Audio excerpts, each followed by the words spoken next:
বিছানার চাদর গায়ে পেঁচিয়ে গুটিসুটি মেরে বসে আছে এক কিশোরী। চাদরের বিভিন্ন জায়গায় ছোপ ছোপ রক্তের দাগ, চোখে মুখে ভয়ের ছাপ স্পষ্ট। অন্ধকার রাত, টিমটিম করে জ্বলছে মোমবাতিগুলো। পাশেই ছড়িয়ে ছিটিয়ে আছে বিভিন্ন সুগন্ধি ফুল। বারান্দায় ইজি চেয়ারে বসে একের পর এক সিগারেট পোড়াচ্ছে জিয়ান।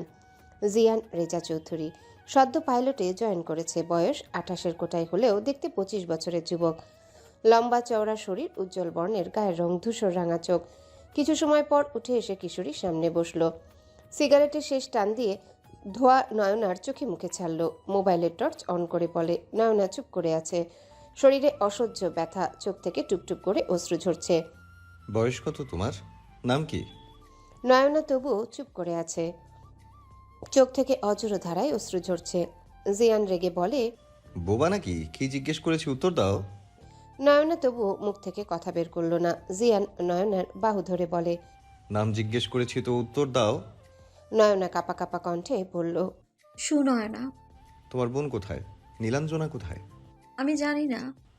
আমাকে বিয়ে কেন করলে? কবুল কেন বললে? তোমাকে শোপিসের মতো সাজিয়ে রাখার জন্য বিয়ে করিনি। ভালো না বাসি আমি প্রাপ্তবয়স্ক পুরুষ, আমার শারীরিক চাহিদা আছে, সেটা তো বউ হিসেবে তোমাকে পূরণ করতে হবে। কবুল যখন বলেছ তখন তো আর নিস্তার নেই। বলেই নয়নাকে আবারও কোলে তুলে নিল। নয়না কাঁদো কাঁদো কণ্ঠে বলে। বয়স কত? জিয়ান নয়নাকে বেডে রেখে লাইট অন করলো।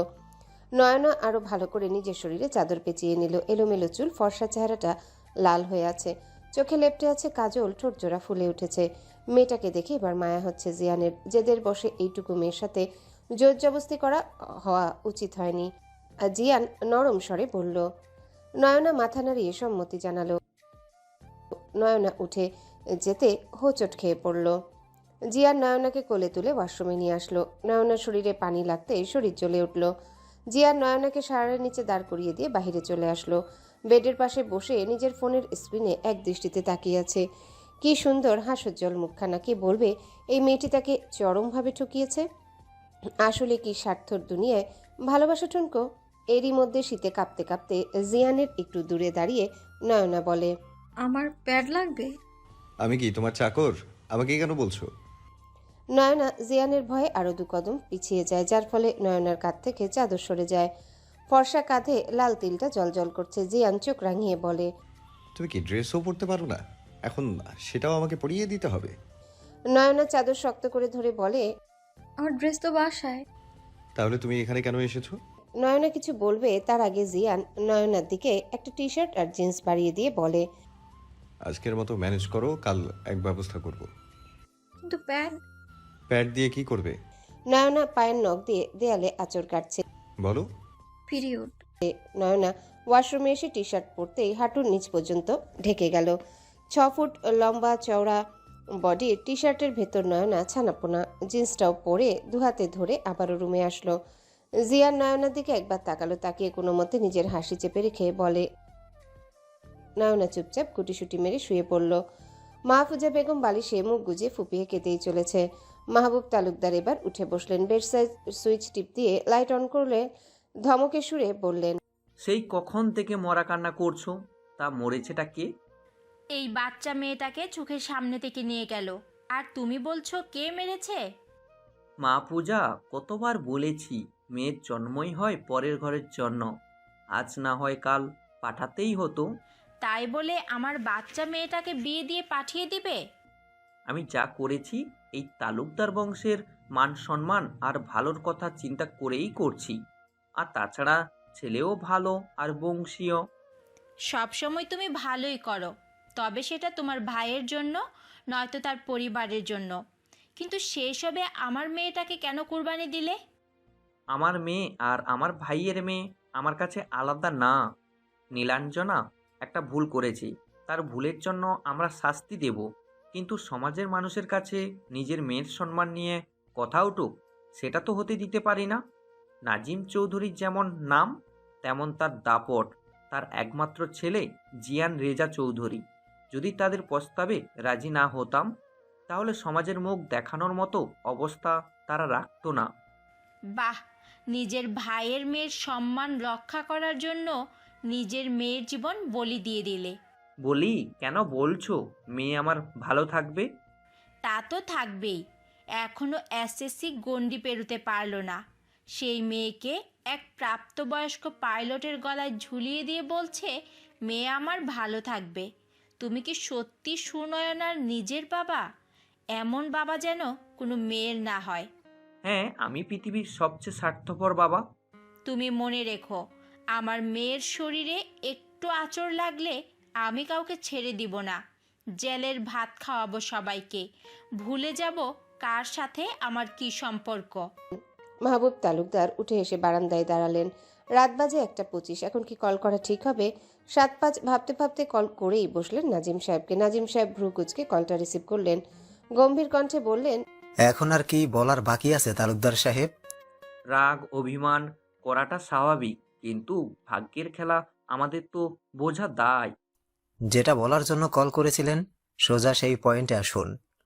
আমার মেয়েটার নাবালিকা, এখনো তার 18 বছর হতো, 2 বছর বাকি। আপনার ছেলেকে বলবেন আমার মেয়েটার সাথে যাতে কোনো রকম খারাপ কিছু না করে। নাবালিকা মেয়েকে বিয়ে দেওয়ার সময় মনে ছিল না? এখন নিজের ছেলেকে এসব আমি কোন মুখে বলবো? ভাই, আমার মেয়েটাকে নিজের মেয়ে মনে করে একটু খেয়াল রাখিয়েন। নাজিম সাহেব কল কেটে দিয়ে বলে, নাইস জোক। একটা 27 বছরের যুবকের বউ কিনা নাবালিকা? মিতা বেগম বললেন, কি বলো? তাহলে যাও, ছেলেকে আটকাও। রাগের বশে মেয়েটার সাথে কি না কি করে ফেলবে। তোমার ছেলের রাগ তোমার অবশ্য জানা। কতবার বলেছি এই মেয়েকে বিয়ে করতে হবে না, না করবেই করবে। কি হলো রেজাল্ট? মেয়ে আর এক ছেলের সাথে পালিয়ে গেল। শেষে কি হলো? তারা আর একটা মেয়েকে আমার ছেলের গলায় ঝুলিয়ে দিল। এবার যা হওয়ার হোক, তুমি চুপচাপ ঘুমাও। এই সবে বাচ্চা মেয়েটার কি দোষ? ও তো ভিকটিম। সবাই ওর ওপর চাপিয়ে দিল সব। সকালের আলো রুম জুড়ে ছড়িয়ে পড়তেই উঠে বসলো জিয়ান। আর মোড়া ভেঙে তাকাতেই দেখে বেডে রক্ত লেগে আছে। নাক মুখ কুচকে উঠে পড়ল। ইচ্ছে করছে মেয়েটাকে তেলাপোকার মতো ছুঁড়ে মারতে। নিজের রাগ সংযত করে ডাকতে লাগলো, এই মেয়ে ওঠো। কি হলো, উঠছো না কেন? আমার পিরিয়ড চলছে, ঘুমোতে দাও, ডিস্টার্ব করো না। জিয়ান আর ডাকলো না নয়নাকে। ফ্রেশ হয়ে নিচে চলে আসলো। বাসার কারোর সাথে কোনো কথা না বলে বের হয়ে গেল বাহিরে। ফার্মেসিতে এসে চুপচাপ কতক্ষণ দাঁড়িয়ে রইল। বারবার ঘুরে ঘুরে প্যাডের দিকে তাকাচ্ছে, কিন্তু দোকান তো ফাঁকা হচ্ছে না। দূর, আজ কি মান সম্মান এভাবে যাবে? আপনার কিছু লাগবে? জি, 1 প্যাকেট প্যাড দিন, সবচেয়ে ভালোটা। লোকটা প্যাড প্যাক করে দিতে দিতে বলে, স্যার, নতুন বিয়ে করেছেন বুঝি, তাই নতুন নতুন লজ্জা পাচ্ছেন। আরে স্যার, এসব তো কমন ব্যাপার, এত লজ্জা পাওয়ার কিছু নেই। এর সাথেও চকলেট, আইসক্রিম, ফুল কিনে নিয়ে যাবেন, দেখবেন ভাবি আসমানের চাঁদ পাওয়ার মতো খুশি হয়ে যাবে। আপনাকে কত টাকা দিব? 120 টাকা। টাকা দিয়ে জিয়ান দ্রুত বের হয়ে আসলো। ইচ্ছে করছিল লোকটার নাক ফাটিয়ে দিতে। বাসায় এসে ঢুকতেই মিতা বেগম বলেন, মেয়েটার সাথে ভালো আচরণ করিস, মেয়েটার বয়স কম। বয়স কম তাহলে বিয়ে দিল কেন? বাসায় সাজিয়ে রেখে দিত। যে মেয়েকে বিয়ে দিয়েছে সে মেয়েকে নিয়ে নাটক আমি সহ্য করব না। বিয়ে যেহেতু হয়েছে, বউ তোরই থাকবে, কেউ নিয়ে যাবে না। কয়েকটা দিন সময় দাও। বুঝতে পারছো আমি কি বলতে চাইছি? আমি বুঝতে পারছি, তবে দুঃখিত। তোমাদের প্রাপ্তবয়স্ক ছেলে তার বউয়ের সাথে ফুলসজ্জা সেরে ফেলেছে। কথা শেষ করার আগে জিয়ানের গালে ঠাস করে একটা চড় পড়ল। জিয়ান রক্তচক্ষু নিয়ে সামনে তাকিয়ে দেখে নাজিম সাহেব। তুমি কি মানুষ আছো? মানুষেরও তো বুদ্ধি থাকে। নিজেকে মানুষ মনে করলে সুনয়নার সাথে মানুষের মতো বিহেভিয়ার করবে। কবুল বলে বাসায় যখন নিয়ে এসেছ, সারা জীবনের জন্য সে তোমার অর্ধাঙ্গিনী। নিজের অর্ধেক অংশ ও তোমার, তাই সেভাবেই ট্রিট করবে। বাবা মায়ের সামনে কথা বলার ম্যানাসটুকু হারিয়ে ফেলেছ। তোমাকে পড়ালেখা করতে পাঠিয়েছিলাম, প্রেম করতে না। করেছো প্রেম। 1000বার মানা করেছি এই মেয়ের সাথে তোমার যায় না, তবুও তোমার জেদের কারণে আমরা নত হয়েছি। কি লাভ হলো? সেই তো তোমার সাধের প্রেমিকা তোমাকে ছেড়ে পালিয়ে গেল। বললাম ফিরে আসো, কিন্তু না, তোমার তো বউ লাগবেই। বউ ছাড়া তুমি ফিরবে কেন? তো বউ যখন নিয়েই এসেছো, তার যত্ন করো। আর হ্যাঁ, এরপর কথা বলার সময় সামনের মানুষটাকে সেটা দেখে ভদ্রতা বজায় রেখে উত্তর দিবে। জিয়ান রাগে টকবক করতে করতে দোতলায় আসলো। দোতলায় সিঁড়ির কাছে থাকা ফ্লাওয়ার ভাসটা পা দিয়ে ফেলে ভেঙে ফেললো। ইচ্ছে করছে সুনয়নাকে শেষ করে ফেলতে। রুমে এসে দেখে নয়না ব্লাউজের ফিতা বাঁধার চেষ্টা করছে। চোখটা ফিরিয়ে নিল, কিন্তু বেহায়া নজর আবারও সেদিকে পড়ল। ভেজা চুল থেকে টপ টপ করে পানি পড়ছে। পিঠের বেশ খানিকটা জায়গা উন্মুক্ত, সেখানে বিন্দু বিন্দু পানি জমে আছে। ফর্সা ঘাড়ের উপরে জোড়া তিল দুটো যেন জিয়ানকে চুম্বুকের মতো টানছে। কয়েক কদম এগিয়ে গিয়ে থমকে দাঁড়ালো জিয়ান। জোরে নিঃশ্বাস নিয়ে কর্কশ কণ্ঠে বলে ওঠে, শরীর দেখিয়ে জিয়ান রেজা চৌধুরীকে ঘায়েল করা সহজ নয়। তা বয়স কম হলেও পুরুষকে কিভাবে আকৃষ্ট করতে হয় সেটা ভালোই শিখেছো। হঠাৎ পুরুষালী কণ্ঠ শুনে চমকে যায় নয়না। কোনো মতে শাড়ি দিয়ে নিজেকে পেঁচিয়ে নিয়ে বলে, আপনার মধ্যে কি সাধারণ ম্যানার্সটুকু নেই? রুমে ঢোকার আগে নক করতে হয় তো। এইটুকু বলেই ঢোক গিলল নয়না। যদিও চঞ্চল নয়না কাউকে ছেড়ে দেওয়ার পাত্রী না, কিন্তু এই লোককে দেখলেই কেমন ভয় হয়। নিজেকে তখন সিংহের গুহায় অসহায় বেড়াল মনে হয়। হামারা রুম হামারা মার্জি। অসভ্য ও মানুষের কাছ থেকে সভ্যতা আশা করাও বোকামি। মুখ ফসকে কথাটা বের হয়ে গেল। সাথে সাথেই ঠোঁট কামড়ে নিজেকে সামলানোর চেষ্টা করলো। মুখের ভেতর কেমন ধুকপুক করছে। নয়নার শাড়ি এই দুহাতে ধরে কোনো মতে হেঁটে ওয়াশরুমের দিকে যাচ্ছে। মনে হচ্ছে আর কিছুক্ষণ এখানে থাকলে বিপদ কখন যেন আক্রমণ করে বসে। হুট করে জিয়ান নয়নার সামনে এসে দাঁড়ালো। নয়না দু কদম পিছিয়ে গেল। জিয়ান দু কদম এগিয়ে আসলো, ভীত কণ্ঠে বলল, সামনে থেকে সরুন, কি করছেন? জিয়ান হুট করে শাড়ি ভেদ করে নয়নার উন্মুক্ত কোমর আঁকড়ে ধরে নয়নাকে নিজের অনেকটা কাছে নিয়ে আসলো। নয়না চোখ বন্ধ করে নিল। হার্ট এত জোরে বিট করছে, মনে হচ্ছে কেউ তবলা বাজাচ্ছে। ভেঙে ভেঙে বলল, অসভ্যতা করা এখনো বাকি। বলেই নয়নাকে ঘুরিয়ে নয়নার পিঠ নিজের বুকের সাথে মিশিয়ে নয়নার কাঁধে মাথা রেখে বলে, উফ, বড্ড আদুরে তুমি। বিয়ে যখন হয়েছে বাসরটাও সেরে ফেলি। এত কিউট টেডি বিয়ারের মতো বউকে আদরে আদরে ভরিয়ে দিতে হয়। কে জানে এই বিয়ে কয়দিন টিকে। নয়নার বন্ধ চোখের কার্নিশ বেয়ে অশ্রু গড়িয়ে পড়ছে। হুট করে জিয়ান নয়নাকে ছেড়ে দিয়ে বলে, তোর মতো মেয়ের দিকে জিয়ান চৌধুরীর নজর তো দূর, ফিরেও তাকায় না। বলেই ধাক্কা দিয়ে বেডে ফেলে দিয়ে বলে, আগামীকাল রিসিপশনের পরে তোমার ছায়া যেন এই বাড়িতে না পড়ে। হঠাৎ করে এমন হাওয়ায় শাড়ি পুরোটা এলোমেলো হয়ে গেল। জিয়ান এক পলক তাকিয়ে চোখ সরিয়ে নিয়ে বলে, টেবিলের ওপরে প্যাড রাখা আছে, আমি বের হচ্ছি, তাড়াতাড়ি শাড়ি ঠিক করো।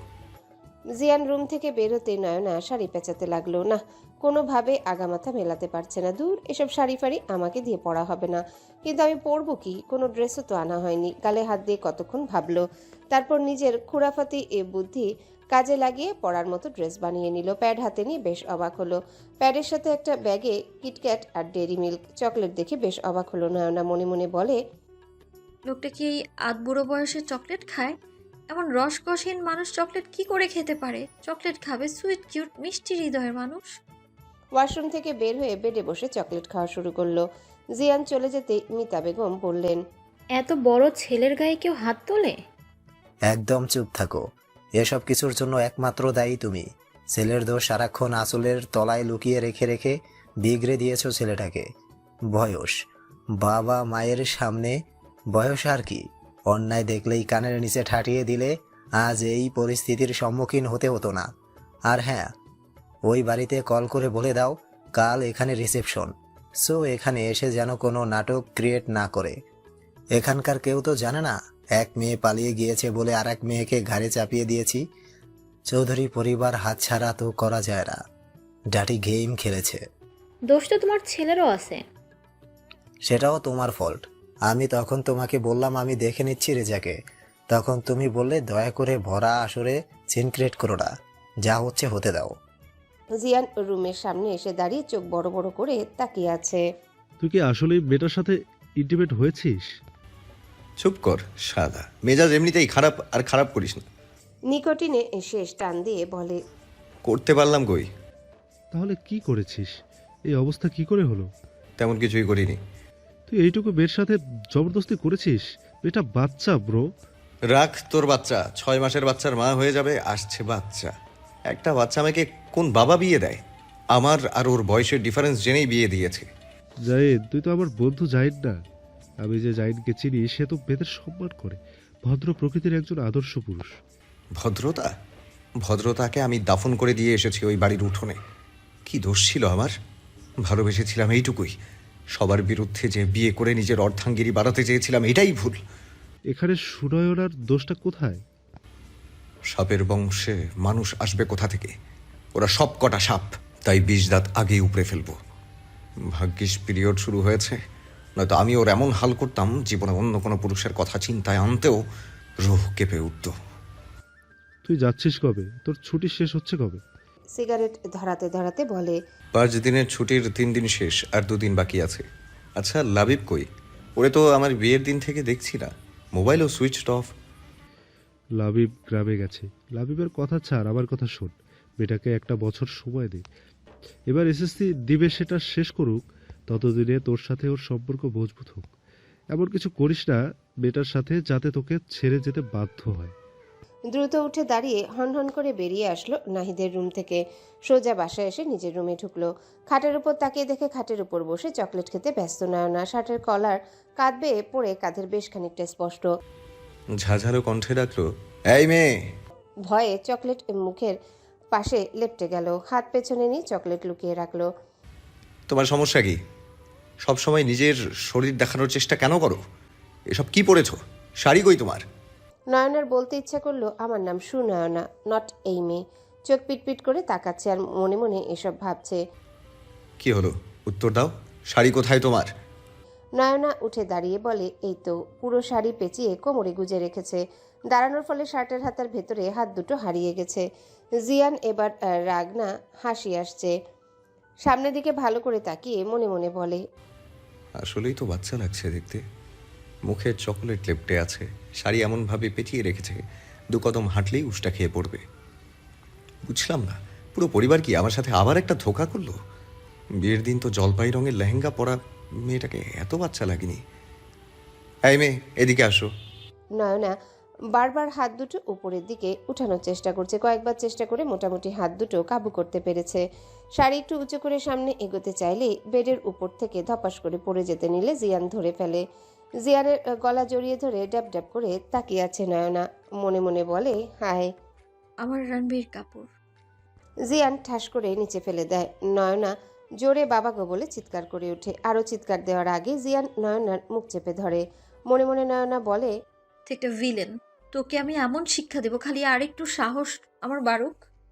রুমের মধ্যে বসে না থেকে যাও, মেয়েটার কাছে যাও, খোঁজ নাও মেয়েটার। দেখো তোমার ছেলে তার অবস্থা কি করেছে। দরকার পড়লে ডাক্তার খবর দেই। ডাক্তার সুলতানা পারভিনকে কল করলেই চলে আসবে। নাজিম সাহেবের কথা শেষ করার আগে নয়নার গলার স্বর কানে আসলো। মিতা বেগম দ্রুত ছুটে আসলেন রুমে। এসে দেখেন নয়না নিচে পড়ে আছে। জিয়ান তার খুব কাছে মুখ চেপে রেখেছে। মিতা বেগম জিয়ান বলে ডাক দিতে জিয়ান নয়নাকে ছেড়ে দিয়ে দূরে সরে আসলো। মিতা বেগম দ্রুত এসে নয়নাকে বুকের সাথে চেপে ধরলেন। মাথায় হাত বুলিয়ে বললেন, তোমার এই অবস্থা কেন মা? নয়না আর চোখে জিয়ানের দিকে তাকাচ্ছে। রুম থেকে বের হ। জিয়ান সাদা শার্ট নিয়ে রুম থেকে বেরিয়ে আসলো। মিতা বেগম নয়নাকে ধরে বেডে বসালেন। কোমল স্বরে জিজ্ঞাসা করলেন, তুমি শাড়ি পরতে পারো না? নয়না মাথা নাড়িয়ে অসম্মতি জানালো। আসো আমি পরিয়ে দিই বলে নিজের আঁচল দিয়ে নয়নার মুখে লেপ্টে থাকা চকলেট মুছে দিলেন। সুন্দর করে শাড়ি পরিয়ে দিলেন। তুমি বসো, আমি তোমার জন্য খাবার আনছি। আচ্ছা, সকালে তোমার কেমন নাস্তা পছন্দ? নয়না মিতা বেগমকে জড়িয়ে ধরে কেঁদে দিল। শাড়ি পরানোর সময় মিতা বেগম নয়নার শরীরের বিভিন্ন চিহ্ন দেখেছেন, যা তার ছেলের বদৌলতে বাচ্চা মেয়েটার শরীরে স্থান পেয়েছে। মাথায় হাত বুলিয়ে বলে, কাঁদে না ময়না, শরীর খুব ব্যথা করছে? আমাকে বলো, তোমার কি সমস্যা হচ্ছে? আমি আপনার সাথে থাকবো আন্টি। আচ্ছা ঠিক আছে, তবে জানো তো, বিয়ের পর মেয়েদের একমাত্র ভরসাযোগ্য আশ্রয়স্থল স্বামী। নয়না মিতা বেগমের আঁচল খামচে ধরল। গতকাল রাতে তার সাথে যা হয়েছে, এরপরই মানুষটার সাথে স্বাভাবিক হতে পারবে না কখনো। মিতা বেগম নয়নার ভয় বুঝতে পেরে নয়নাকে বলল, তোমার স্বামী ততটা খারাপ না যে রূপ তুমি দেখছো। সেটা তোমার বোনের উপর রাগ ক্ষোভ থেকে। তবে জানো, তোমাকে ভালোবাসা দিয়ে ওর এই রাগকে মোচন করতে হবে। তুমি চিন্তা করো না, আমি তোমাকে সহযোগিতা করব আদর্শবান স্ত্রী হয়ে উঠতে। এখন বসো, আমি খাবার নিয়ে আসি। মিতা বেগম চলে যেতেই নয়নার নীলাঞ্জনার কথাটা মাথায় আসলো। আচ্ছা, নীলাঞ্জনা আপি তো লাবিব নামের একটা ছেলেকে ভালোবাসতো, তাহলে এই তিত করলার সাথে কি সম্পর্ক? নীলাঞ্জনা আপি কি 2 টাইমিং করতো? কেন এমনটা করলো আমার সাথে? নীলাঞ্জনা আপি কেন করলো? তোমাকে আমি কোনোদিনও ক্ষমা করব না। চোখের পানি মুছে ড্রেসিং টেবিলের উপর একটা মোবাইল দেখতে পেল। দ্রুত মোবাইলটা হাতে নিয়ে সাইড বাটনে ক্লিক করতে মোবাইলের স্ক্রিনে দুজন কপত কপতির হাস্যোজ্জ্বল পিক ভেসে উঠল। এটা তো নীলাঞ্জনা আপি আর তিতকরলা, দুজনে এতটা ক্লোজ, তার মানে আমি যা ভাবছি তাই। মোবাইলটা হাত থেকে রাখার আগে কেউ ছোঁ মেরে নিয়ে নিল। কর্কশ কণ্ঠে বলে, সাধারণ বোধবুদ্ধি নেই? পারমিশন ছাড়া কারো পার্সোনাল জিনিসে হাত দিতে নেই? আপনি নীলাঞ্জনা আপিকে কতদিন ধরে চেনেন? সে কৈফিয়ত আমি তোমাকে দেব না। নয়নার দিকে চোখ পড়তে চোখ গেল গলার দিকে, রক্ত জমে জমাট বেঁধে কালো হয়ে থাকা চিহ্নের উপর। মনে একজন রেখে ঘরে কেন আমাকে আনলেন? তোমার বয়স কত? পেছন থেকে মিতা বেগম বলেন, 16 বছর। এখন মনে হলো বউয়ের বয়স জানতে হয়, বিয়ের আগে জানতে হয়, বিয়ের পরে না। সরি আম্মু, আমার ভুল হয়েছে। আমি আমার ভুল শুধরে নেব। আজই সুনয়নাকে ওদের বাসায় ফেরত দিয়ে আসবো। লাবিব নীলাঞ্জনার পিঠের চুল সরিয়ে ঘাড়ে আলতো করে চুমু খেলো। কোমরে হাত রেখে নিজের বক্ষে জড়িয়ে নিয়ে কানের কাছে ফিসফিস করে বলে, ভালোবাসি আমার প্রিয়তমা। নীলাঞ্জনা কিছুটা সরে দাঁড়ালো। লাবিব কতবার বলবো বিয়ের আগে আমার এসব পছন্দ না। আমরা বিয়েটা কবে করছি? করছি না আমরা বিয়ে, ভালোবাসি আমি তোমাকে। কি অদ্ভুত, তোমাকে টাচ করলেই তোমার শরীর জ্বলে ওঠে। তা তো উঠবেই, পাইলট জিয়ান রেজা চৌধুরীকে খুব মিস করছো বুঝি? এতই যখন রেজার জন্য প্রেম উতলে পড়ে, তাহলে আমার সাথে আসলে কেন? রেজাকে বিয়ে করে এখন হানিমুন সেরে ফেলতে? নীলাঞ্জনা ঠাস করে লাবিবের গালে চড় বসিয়ে দেয়। আমার এখন মনে হচ্ছে আসলে আমি ভুল মানুষের জন্য সবাইকে ত্যাগ করেছি। তুমি আমাকে সত্যি সত্যি ভালোবাসো তো? আমি তোমাকে কি বলেছি? জাস্ট এতটুকুই তো, শারীরিক সম্পর্কে আমরা বিয়ের পরে জড়াবো পবিত্রভাবে। যে পুরুষ শরীরে পাগল হয় সে তো কখনো ভালোবাসতে পারে না। তার নেশা শরীর, শরীর পেলে একদিন ঠিক তার নেশা কেটে যায়। আমি আজ এক্ষুনি বাসায় চলে যাব, তোমার সাথে আর এক মুহূর্ত থাকবো না। আমার পরিবার আর আমার যা মান সম্মান যাওয়ার তা তো ধুলে মিশিয়ে গেছে। তোমার মতো মানুষের সাথে থেকে নিজের আত্মমর্যাদা বিসর্জন দিতে পারবো না। লাবিব নীলাঞ্জনার হাত ধরে বলে, প্লিজ আমাকে ক্ষমা করে দাও, আমার ভুল হয়ে গেছে। কি করব বলো? তোমাকে দেখলেই আদর করতে ইচ্ছে করে নিজের মধ্যে তোমাকে মিশিয়ে নিতে। আজই আমি তোমাকে বিয়ে করব। আমি তোমাকে বিয়ে করতে পারবো না লাবিব। আমার মন বলছে তোমার আমার প্রতি কোনো ফিলিংস নেই। এভাবে বলছো? বলছি তো ভুল হয়েছে, এই কান ধরে সরি বলছি, প্লিজ এবারের মতো সরি অ্যাকসেপ্ট করো ময়না পাখি। করতে পারি এক শর্তে। কি শর্ত বলো ময়না পাখি? তোমার জন্য এই অধমের জানো হাজির। কথা দাও আমাদের মাঝে কখনো তুমি জিয়ানকে টেনে আনবে না। আমি যদি ওকে সত্যি ভালোবাসতাম তাহলে ওরে ছেড়ে তোমার কাছে আসতাম। জিয়ান আমার স্কুল লাইফের ভালোবাসা, তখন আমি নিহাত বাচ্চা ছিলাম। আবেগে ভেসেছি। তোমার সাথে পরিচয় হওয়ার পর আমি অনুভব করছি, হ্যাঁ এই যে ভালোবাসা। লাভ ইউ আমার ব্যক্তিগত ময়না পাখি। এবার যাও, মেয়ের আয়োজন করো। তুমি নাস্তা করে রেডি হও, আমি কাজে নিয়ে আসছি। অপেক্ষায় রইলাম প্রেমিকা থেকে প্রিয়তম স্ত্রী হওয়ার। আম্মু, আমি সত্যি দুঃখিত। সুনয়নার বয়সটা যে এত কম আমি বুঝতে পারিনি। যাই হোক, আমি আমার ভুল শুধরে নেব। তোমার কি বিয়েটা ছেলে খেলা মনে হয় জিয়ান? বিয়ে হচ্ছে জন্ম জন্মান্তরের বন্ধন। এটা তোমার কিনে আনা কোনো শোপিস না। ভালো লাগলো কিনে আনলে, ভালো না লাগলে ছুঁড়ে ফেলে দিলে। তুমি যথেষ্ট ম্যাচিওর, তাই নিজের জ্ঞান কাজে লাগাও। বোকাদের মতো কাজকর্ম করার কোনো মানে নেই।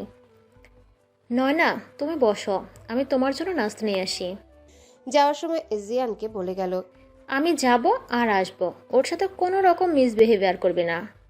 নয়না বেডের এক কোনায় বসে বসে চোখ ঘুরিয়ে ঘুরিয়ে রুমটা দেখতে লাগলো। বাপরে, রুমের ফার্নিচার থেকে শুরু করে রুমের দেয়ালের রং পর্দা সব সাদা। এত শুভ্রতায় জড়ানো মানুষ এমন খারাপ হয়? এই মেয়ে শোনো। প্রথমত আমার নাম সুনয়না, নট এই মেয়ে। তুমি না বাচ্চা? বাচ্চা কাকে বলে জানেন? মন চাইলেই আপনি যার গাল টেনে দিতে পারেন, কোলে নিতে পারবেন তাকে। আমাকে দেখে কি বাচ্চা মনে হয়? পুরো 33 কেজি ওজন আমার, আর বয়স 16। সো বাচ্চা আর এই মেয়ে দুটোর কোনোটাই আমার সাথে যায় না। তার মানে তুমি ইঁচড়ে পাকা? আপনি যাই বোঝাতে যান আমি বুঝবো না, কারণ আপনি জিলাপির প্যাঁচের চেয়েও কঠিন প্যাঁচানো। আর ভাববেন না আমি ভীতু, আমার কিন্তু অনেক সাহস জানেন। আমার ক্লাসের রাফির নাক ফাটিয়ে দিয়েছিলাম এক ঘুষিতে। আপনি বড় তাই কিছু বলিনি। কাল রাতে যা করেছেন আপনার নামে মামলা করা উচিত। মামলা হইলে পরে দেখা নেব থানায়। উপস, আমি তো ভীষণ ভয় পেয়েছি। আপনার মুখে গান মানায় না, আপনার মুখে করলার মতো তেতো কথাই মানায়। আপনাকে আন্টি ছোটবেলায় মধু দেয়নি মুখে? তুমি তো বড্ড বেশি কথা বলো। তোমাকে আজই আমি বাসায় দিয়ে আসবো। বয়সের চেয়ে কথা বেশি শিখেছো, পিচ্ছি কোথাকার। একদম পিছি বলবেন না। জিয়ান হুট করে নয়নাকে কোলে তুলে নিল। ছাড়ুন, আমি কিন্তু চিৎকার করব। নয়নার গালে পরপর দুটো চুমু খেলো, এরপর বেডে বসিয়ে দিয়ে বলে, বাচ্চাদের এভাবেই কোলে নিয়ে আদর করতে হয়।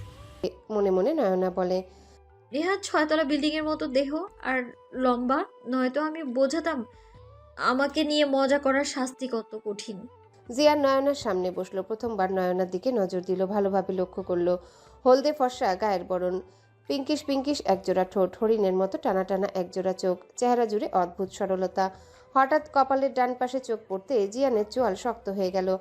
ঠিক নীলাঞ্জনার কপালের ডান পাশে যেখানে তিল, নয়নারও সেম। আপনি রেগে যাচ্ছেন কেন? ভয় করছে তো আমার। জিয়ান হুট করে নয়নার চুলগুলো মুঠ করে ধরলো। তোদের মতো মেয়েদের আমার চেনা আছে। এই রূপের জালে আমাদের মতো ছেলেদের জীবন ধ্বংস করে দিস। তোদের এমন অবস্থা করা উচিত যাতে আর কোনো ছেলের জীবন নষ্ট না হয়। ভালোবাসাকে তোদের কাছে খেলনা মনে হয়? নয়না ব্যথায় কুকুরে উঠল, চোখের কার্নিশ বেয়ে গড়িয়ে পড়তে লাগলো অশ্রুকণা। ব্যথাতুর কণ্ঠে অনুনয়ের সুরে বলল, ছাড়ুন, আমার লাগছে। মিতা বেগম রুমের সেই দৃশ্য দেখে চিৎকার করে বলে, জিয়ান, এসব কি হচ্ছে? মানা করেছিলাম তো, ওর সাথে মিসবিহেভ করবি না। হাতে থাকা খাবারের ট্রেটা টেবিলের উপর রেখে নয়নাকে আগলে নিলেন বুকে। জিয়ান ততক্ষণে রুম ছেড়ে যাওয়ার জন্য পা বাড়িয়েছে। দাঁড়াও। মিতা বেগমের কণ্ঠ শুনে স্থির হলো জিয়ানের পা। আম্মু প্লিজ, এখন এই মুহূর্তে আমার কোনো রকম জ্ঞানের বাণী শোনার মন মানসিকতা বা ধৈর্য কোনোটাই নেই। আমাকে একটু একা থাকতে দাও। তোমার মেজাজ নিয়ে ডিপ ফ্রিজে রেখে আসো। আজ তুমি যেটা করলে আমার ভাবতেও ঘৃণা হচ্ছে। তোমার মতো সন্তান আমি গর্ভে ধারণ করেছি। এটুকু একটা মেয়ে, তুমি ওর উপর শারীরিক মানসিক টর্চার করেই যাচ্ছ। তোমার প্রেমিকা তোমাকে ধোঁকা দিয়ে আরেক ছেলের সাথে পালিয়ে গেছে, তাতে এই নিষ্পাপ মেয়েটার কি দোষ? আর কোন মেয়ে এমন মেজাজ সহ্য করবে? মেয়েটা ঠিক ডিসিশন নিয়েছে তোমাকে ছাড়ার। আর হ্যাঁ, মনে রেখো, ও আজ থেকে আমার মেয়ের মতো। জীবনে দ্বিতীয়বার ওর গায়ে আঘাত করার কথা চিন্তা করলেও তোমার মতো ছেলেকে অস্বীকার করতে আমি দুবার ভাববো না। জিয়ান বাহিরে এসে সোজা চিলে কোঠায় চলে আসলো। চিৎকার করে কাঁদতে ইচ্ছা করছে তার। আচ্ছা, ছেলে মানুষের হৃদয় ভেঙে গুড়িয়ে গেলেও কি তাদের কান্না করা মানা? আমি কি দোষ করেছিলাম? শুধুমাত্র নীলাঞ্জনাকে ভালোবাসতাম। আমি তোমাকে কিভাবে বোঝাবো আম্মু? নীলাঞ্জনাকে আমি খোলসের আড়ালে থাকা মুক্তোর মতো যত্নে রেখেছিলাম। নিজে শত আঘাত সহ্য করলেও কখনো ওর শরীরে সামান্য আছরও আসতে দিইনি। কেউ কেন বোঝে না ছেলেদেরও হৃদয় আছে? তাদের হৃদয়ের রক্তক্ষরণ কেউ কেন দেখতে পায় না? তারাও পুড়ে বিরহের অনলে সেই দগ্ধ হৃদয়ের আর্তনাদ কারো হৃদয় স্পর্শ করে না কেন? তুমি ভুল ছিলে না। তুমি ছিলে সদ্য ফোটা সুভাষিত ফুল, যার ঘ্রাণের মাদকতা আমাকে নিঃস্ব করে দিয়েছে। রাত তখন প্রায় 1টা ছুঁই ছুঁই। জিয়ান পা টিপে টিপে রুমে আসলো। বেডের উপর এলোমেলো হয়ে ঘুমিয়ে আছে এক কিশোরী। শাড়ি সরে যেয়ে কিশোরীর উন্মুক্ত ও হয়ে আছে শরীরের বেশ খানিকটা অংশ। আলতো হাতে কোলে তুলে নিল ঘুমন্ত কিশোরীকে। চুপসারে সিঁড়ি বেয়ে নিচে চলে আসলো। গাড়ির সামনের সিটে নয়নাকে বসিয়ে শাড়িটা কোনো মতে পেঁচিয়ে দিল শরীরে। হঠাৎ ঘুমন্ত রমণী হাত ধরে বসলো। জিয়ান খানিকটা ভয় পেল। কিছু সময় সেভাবেই রইল। বুঝতে পারলো ঘুম ভাঙেনি। আলতো করে হাত সরিয়ে এনে ড্রাইভিং সিটে বসে ড্রাইভ করতে লাগলো। নীরব রাস্তা, দু একটা দূরপাল্লার বাসের শো শো ক্ষীণ আওয়াজ। সাথে সাথে গাড়ির গ্লাস উঠিয়ে দিল। খুব ধীর গতিতে ড্রাইভ করছে। নয়নার মাথাটা জিয়ানের কাঁধে একবার সরিয়ে দিয়েছিল, তারপর নিজেই ঠিক করে রাখলো। বেশ কিছু দূর আসার পরে পুলিশ চেকপোস্ট পার হতে হয়। নয়নার মাথাটা গাড়ির সিটে ঠিকভাবে রেখে গাড়ি থেকে বের হয়ে আসে জিয়ান। গাড়ির কাগজপত্র সব দেখায়। একজন অফিসার বলে, আপনার সাথে গাড়িতে উনি কি? আমার ওয়াইফ। আপনার ওয়াইফ, তার প্রমাণ কি? আপনার কি মনে হয় এই রাতে আমি ম্যারেজ সার্টিফিকেট নিয়ে ঘুরবো? বলেছি যখন আমার ওয়াইফ, তখন অবশ্যই আমার ওয়াইফ। প্রমাণ দেখান, তারপর বিশ্বাস করব। আপনাদের বিয়ে হয়েছে কতদিন? গত সপ্তাহে শুক্রবার। আজ তো রবিবার, নিশ্চয়ই আপনার ফোনে বিয়ের পিকচার আছে, সেটা দেখান। দেখুন স্যার, আমি একজন পাইলট। তাছাড়া আমার ওয়াইফ ঘুমিয়ে আছে। আপনারা প্লিজ আমাকে বিরক্ত করবেন না।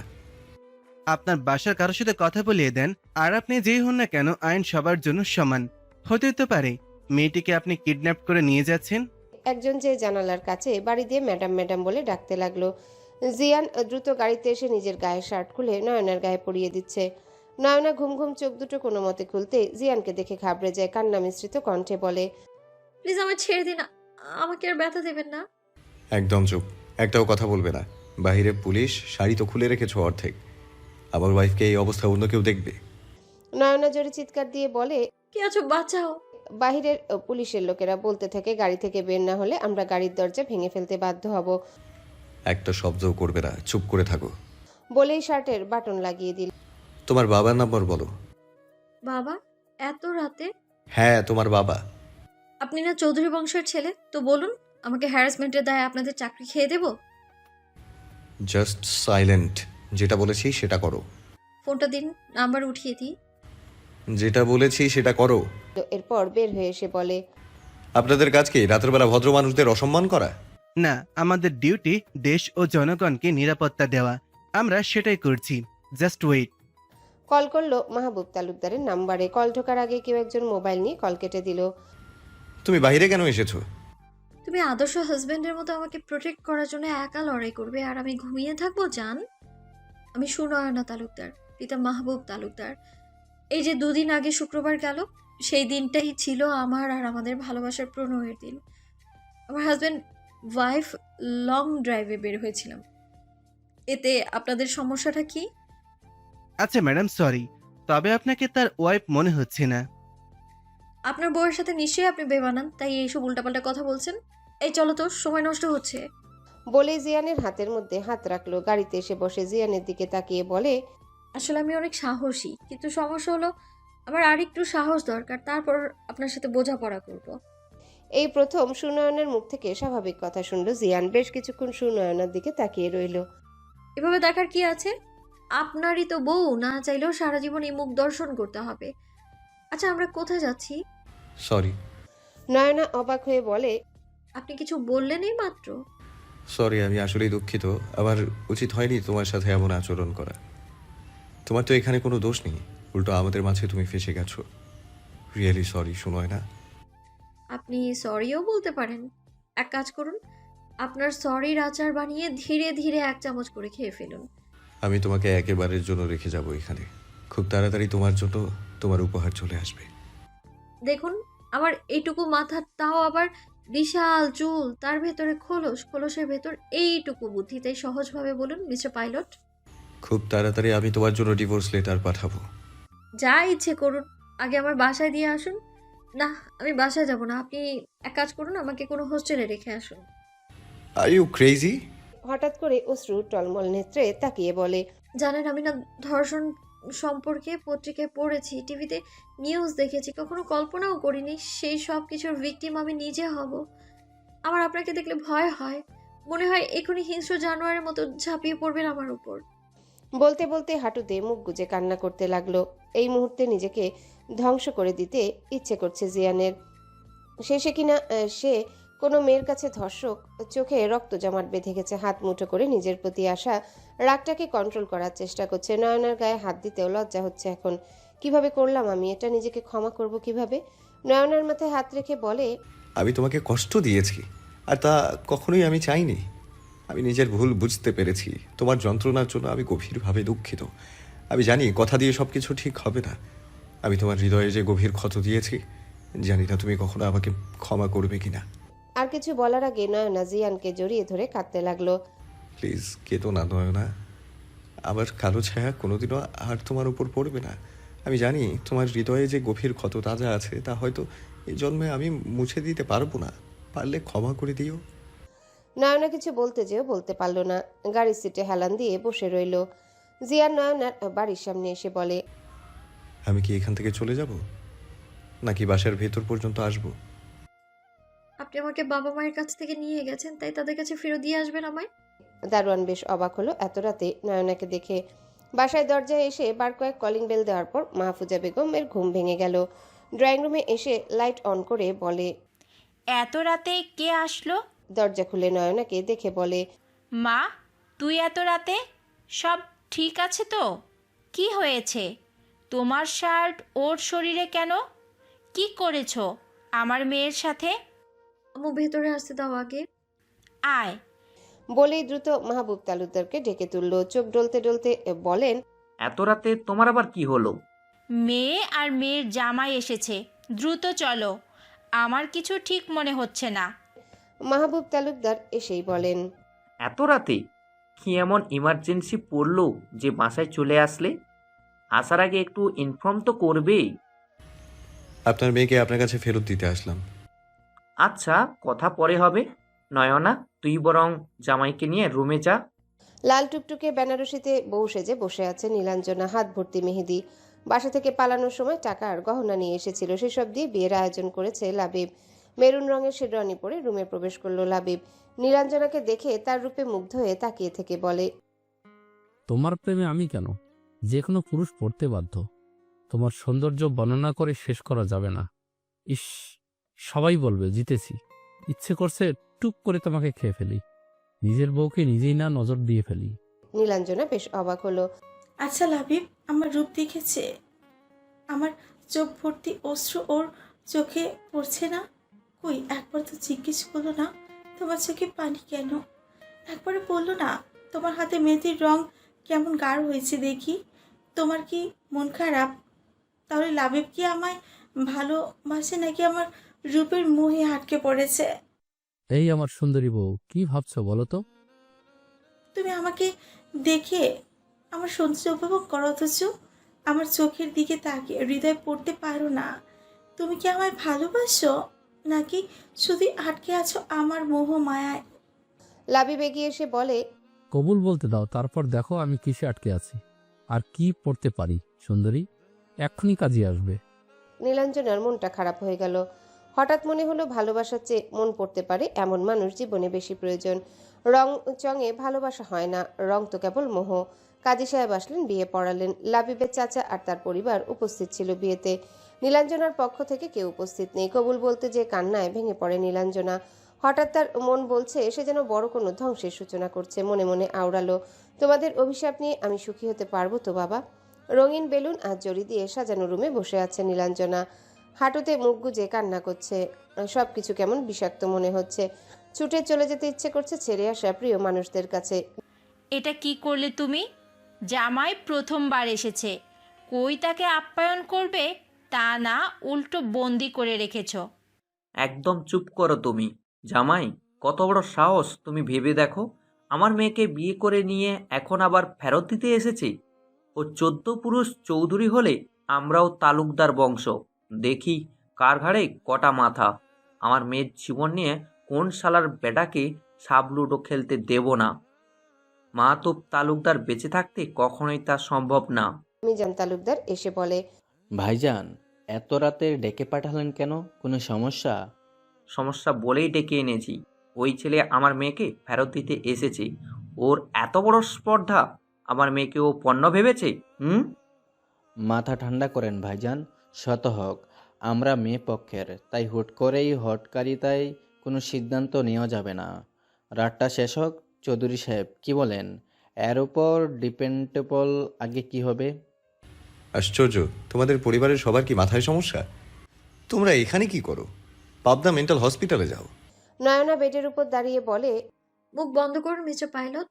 আপনার মাথায় সমস্যা, আপনাকে এখন বরফের নিচে চাপা দিয়ে রাখা উচিত ঘন্টাখানেক। আর হ্যাঁ, একদম চোখ রাঙিয়ে কথা বলবেন না। ওটা আপনার এরিয়া ছিল, এটা আমার। এবার বুঝবেন সুনয়না কি চিজ। ও রিয়েলি? প্রথমে আমার সন্দেহ হয়েছিল তোমরা বংশগত পাগল, এখন বিশ্বাসে পরিণত হলো। So shame on me. শেষ পর্যন্ত কিনা পাগলের সাথে বিয়ে হলো। এই ছিল কপালে। নিজের লিমিট ক্রস করবেন না। পাগল যে বলছেন, পাগলামো শুরু করলে যে পালাবেন সেই রাস্তাটাও কিন্তু বন্ধ। তাই চুপ করুন, ওকে? এবার আমি আপনাকে টর্চার করব। আমাকে একা পেয়ে অনেক টর্চার করেছেন। আজকে ইতিহাস হয়ে যাবে ছেলে নির্যাতনের। উপস, আমি তো ভীষণ ভয় পেয়েছি। প্লিজ আমাকে ক্ষমা করে দিন রাজকন্যা, এবারের মতো আমাকে ক্ষমা করুন। চুপ, একদম হাসবেন না। দেখুন আমি কি করি। পটলের মতো হাইট, ইঁদুর হয়ে বিড়ালের সাথে লড়াই করা বোকামি। আমার শার্ট দাও, শীত করছে। দেব না শার্ট। শীতের দিনে বিয়ে করতে কে বলেছে? মাথার স্ক্রু ঢিলা হয়ে গেছে? এখন আমি আপনার বস্ত্র হরণ করব, তারপর কামড়ে নখের আঁচড়ে আপনার শরীর ক্ষত বিক্ষত করে দেব। এরপর বুঝবেন কারোর সাথে তার ইচ্ছের বিরুদ্ধে জবরদস্তি করলে কেমনটা লাগে। মাথা ঠিক আছে তোমার? এই বাড়ি থেকে আমি বের হব কি করে সেই ব্যবস্থা করো।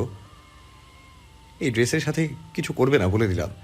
নয়না বেড থেকে নেমে পড়ার টেবিলে ড্রয়ার থেকে সিজার নিয়ে এসে হুট করে জিয়ানের টি শার্ট খেচাং করে কাটা শুরু করলো। জিয়ান নয়নার হাত ধরে বলে, কি হচ্ছে এসব? বাচ্চাদের মতো বিহেভিয়ার কেন করছো? উফ শিট, বাচ্চা তো বাচ্চামিই করবে। আমারই ভুল হয়েছে ফেরত দিতে আসা। আপনাকে কতবার বলবো আমায় বাচ্চা বলবেন না? আজকে আপনার খবর আছে। বলেই ধস্তাধস্তি করা শুরু করলো।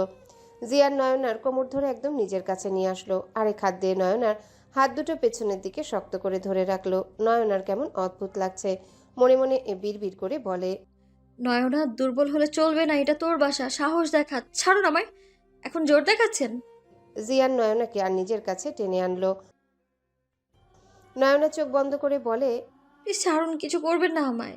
জিয়ান নয়নার কানের কাছে মুখ নিয়ে বলে, কেন বাবু, ভয় করছে? আরে বেবি, কিসের ভয়? এটা তো তোমারই বাসা, গুন্ডামি করতেই পারো। ছাড়ুন, আমি সত্যি কিছু করব না। ছাড়তে পারি, তবে আমাকে এখান থেকে সেফলি বের করে দিতে হবে। আমি কথা দিচ্ছি তো, আর কোনোদিনও তোমার উপরে আমার কালো ছায়া পড়বে না। কথা বলতে বলতে দুজনে বেশ ঘনিষ্ঠ হয়ে গেছে। নয়নার বুকের ভেতর কারা যেন তবলা বাজাচ্ছে। জিয়ান দ্রুত নয়নাকে ছেড়ে দিয়ে দূরে সরে দাঁড়ালো। আর দুজনেই জোরে জোরে শ্বাস নিচ্ছে। আর কিছুক্ষণ এভাবে থাকলে খারাপ কিছু হয়ে যেত। নয়না নিজের ঠোঁট মুছছে। Sorry, extremely sorry. দেখো, তোমার বয়স কম, কিন্তু এতটুকু তো জানো, কোনো ছেলে মেয়ে একা গিয়ে এত কাছাকাছি আসলে প্রাপ্তবয়স্ক একটা ছেলের জন্য কন্ট্রোল করা সহজ নয়। আর সেই নারী যদি হয় তার বিয়ে করা বউ। সরি এই অনাকাঙ্ক্ষিত কেসের জন্য। নয়না কোনো কথা না বলে মুখে হাত দিয়ে জানালার দিকে তাকিয়ে আছে। সরি, আমাকে প্লিজ এখান থেকে বের করার ব্যবস্থা করো। এই শেষ অনুগ্রহটুকু করো আমার জন্য। আমি আপনাকে আরেকবার কিস করতে পারি? নয়নার কথা শুনে জিয়ান শকড। এমে কি বলে? আগুনে ঘি ঢালার কাজ কেন করতে চাইছে? Are you mad? মাথা ঠিক আছে তোমার? তুমি বুঝতে পারছো তুমি কি বলছো? হ্যাঁ, বুঝতে পারছি। Please one kiss. এরপর আমি আপনাকে বোঝাচ্ছি আসলে আমি কি চাইছি। জিয়ান দু কদম পেছনে সরে এসে বলে, প্লিজ ডোন্ট ডু দিস। এই মুহূর্তে এটা বিপজ্জনক। Please just one kiss. তোমার মাথা ঠিক নেই? কি বলছো এসব? একটা কিস করতে ভয় পাচ্ছেন, এরপর কোনোদিন নিজেকে সাহসী বলবেন না আর। তুমি কি বুঝতে পারছো তুমি কি বলছো? তুমি যেচে কোনো উত্তপ্ত স্পাতে হাত দিতে চাইছো। কিস না করলে কিন্তু আপনাকে আমি এখান থেকে বের হতে বিন্দু মাত্র সাহায্য করব না। ওকে, কাম অন বাবু। তবে এরপর যা হবে তার জন্য কিন্তু তুমি দায়ী। একটা কিস করার জন্য এত কথা? সেদিন রাতে তো। বলেই মুখে হাত দিল। জিয়ান নয়নার কাছাকাছি এসে বলে আলতো করে নয়নার কপালে নিজের ঠোঁটের উষ্ণতা ছোঁয়ালো। নয়না জিয়ানের টি শার্ট আঁকড়ে ধরে বলে, লিপ কিস। নয়নার কথাটা কানে যেতে জিয়ানের হার্টবিট ফাস্ট হতে লাগলো। কি হলো? এই মেয়ে কেন আমাকে ঠিক থাকতে দিতে চাইছে না? এর কি সত্যি 16 বছর? এত কি ভাবছেন? এখান থেকে বের হতে হলে এক্ষুনি আমায় কিস করতে হবে। জিয়ান একটু সরে আসলো, জোরে নিঃশ্বাস নিয়ে বলে, এই মেয়ে, আমাকে এলোমেলো করে দিচ্ছ তুমি, তা বুঝতে পারছো? জানো তুমি আমাকে উস্কে দিচ্ছ। এরপর সামলাতে পারবে তো? নয়না শার্টের বাটনগুলো খুলে শার্টটা বেডের উপর রাখলো। জিয়ান পেছনের দিকে ঘুরে বলে, কি হচ্ছে এসব? Please don't do that. এর পরিণতি ভালো হবে না। নয়না শার্ট খুলে শাড়িটা কোমরে গুজে টুল নিয়ে এসে জিয়ানের পেছনে দাঁড়ালো। মিস্টার পাইলট মহাশয়, এদিকে ঘুরে দাঁড়ান। গত রাতে আমার পরনের শাড়িটা যখন খুলে ফেলেছিলেন নিজের হাতে, তখন লজ্জা কোথায় ছিল আপনার?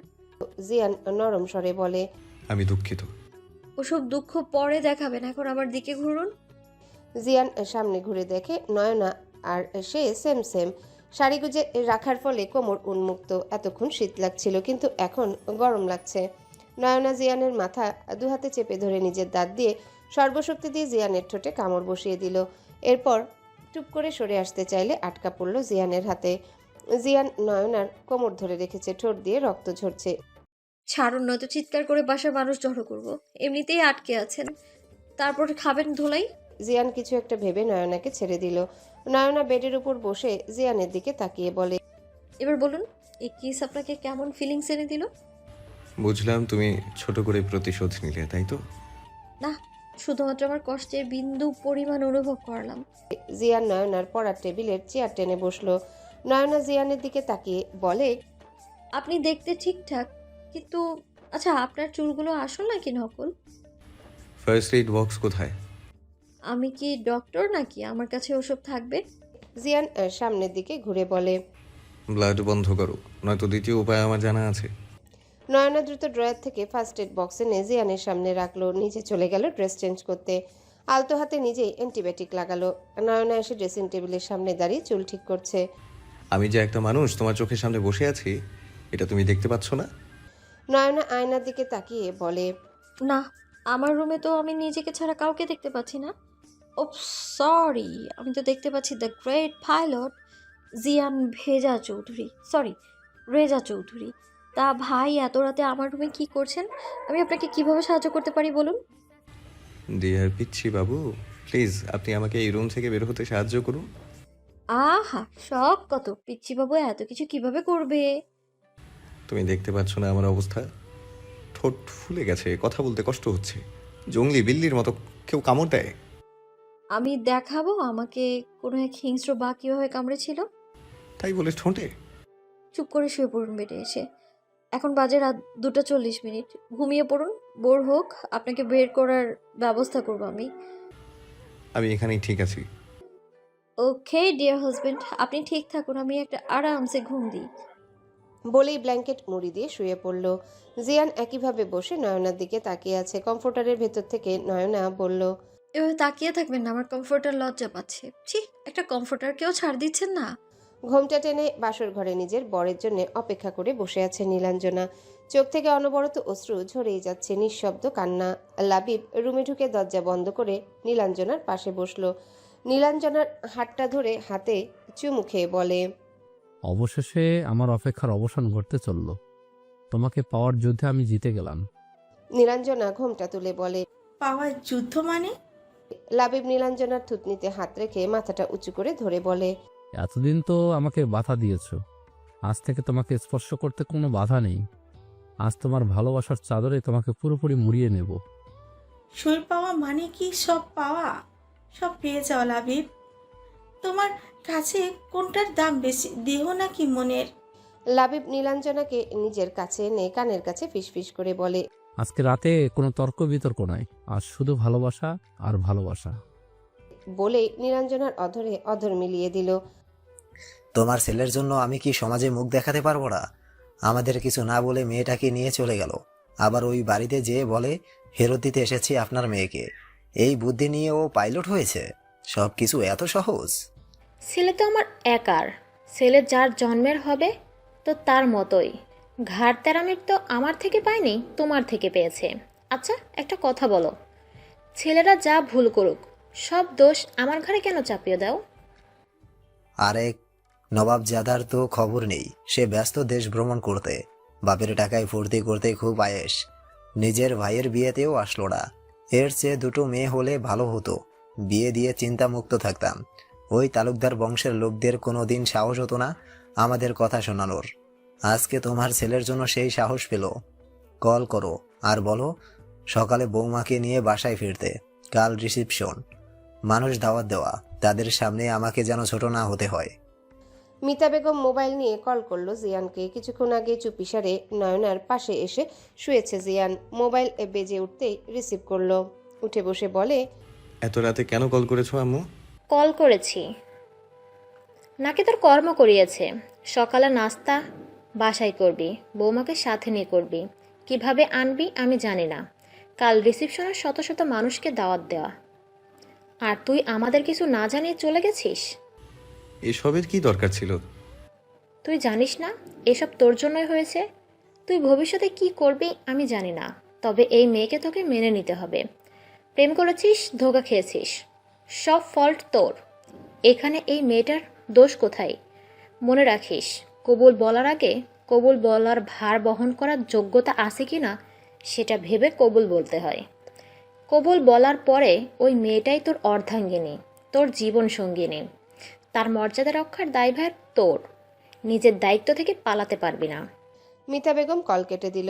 জিয়ান ঘুমন্ত নয়নার দিকে তাকিয়ে তবে কি এর সাথেই বাকিটা জীবন কাটাতে হবে? এটা কি সম্ভব? নয়না চোখ মেলে চিৎকার দিয়ে বলে। আম্মু বাঁচাও। জিয়ান নয়নার মুখে হাত দিয়ে চেপে ধরে বলে। সমস্যা কি তোমার? আর ঘুম এত তাড়াতাড়ি ভাঙলো কি করে? নয়না হাত দিয়ে চোখ ডলে বলে।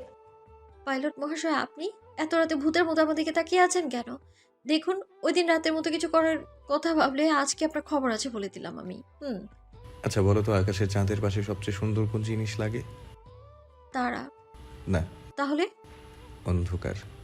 রাত যত নিকষ কালো হবে, চাঁদের সৌন্দর্য তত বেশি বৃদ্ধি পাবে। আপনি না ঘুমিয়ে আমাকে চাঁদের সৌন্দর্যের পাঠ পড়েছেন? তুমি ঘুমাও। ঘুম ভাঙিয়ে এখন বলেন ঘুমাও?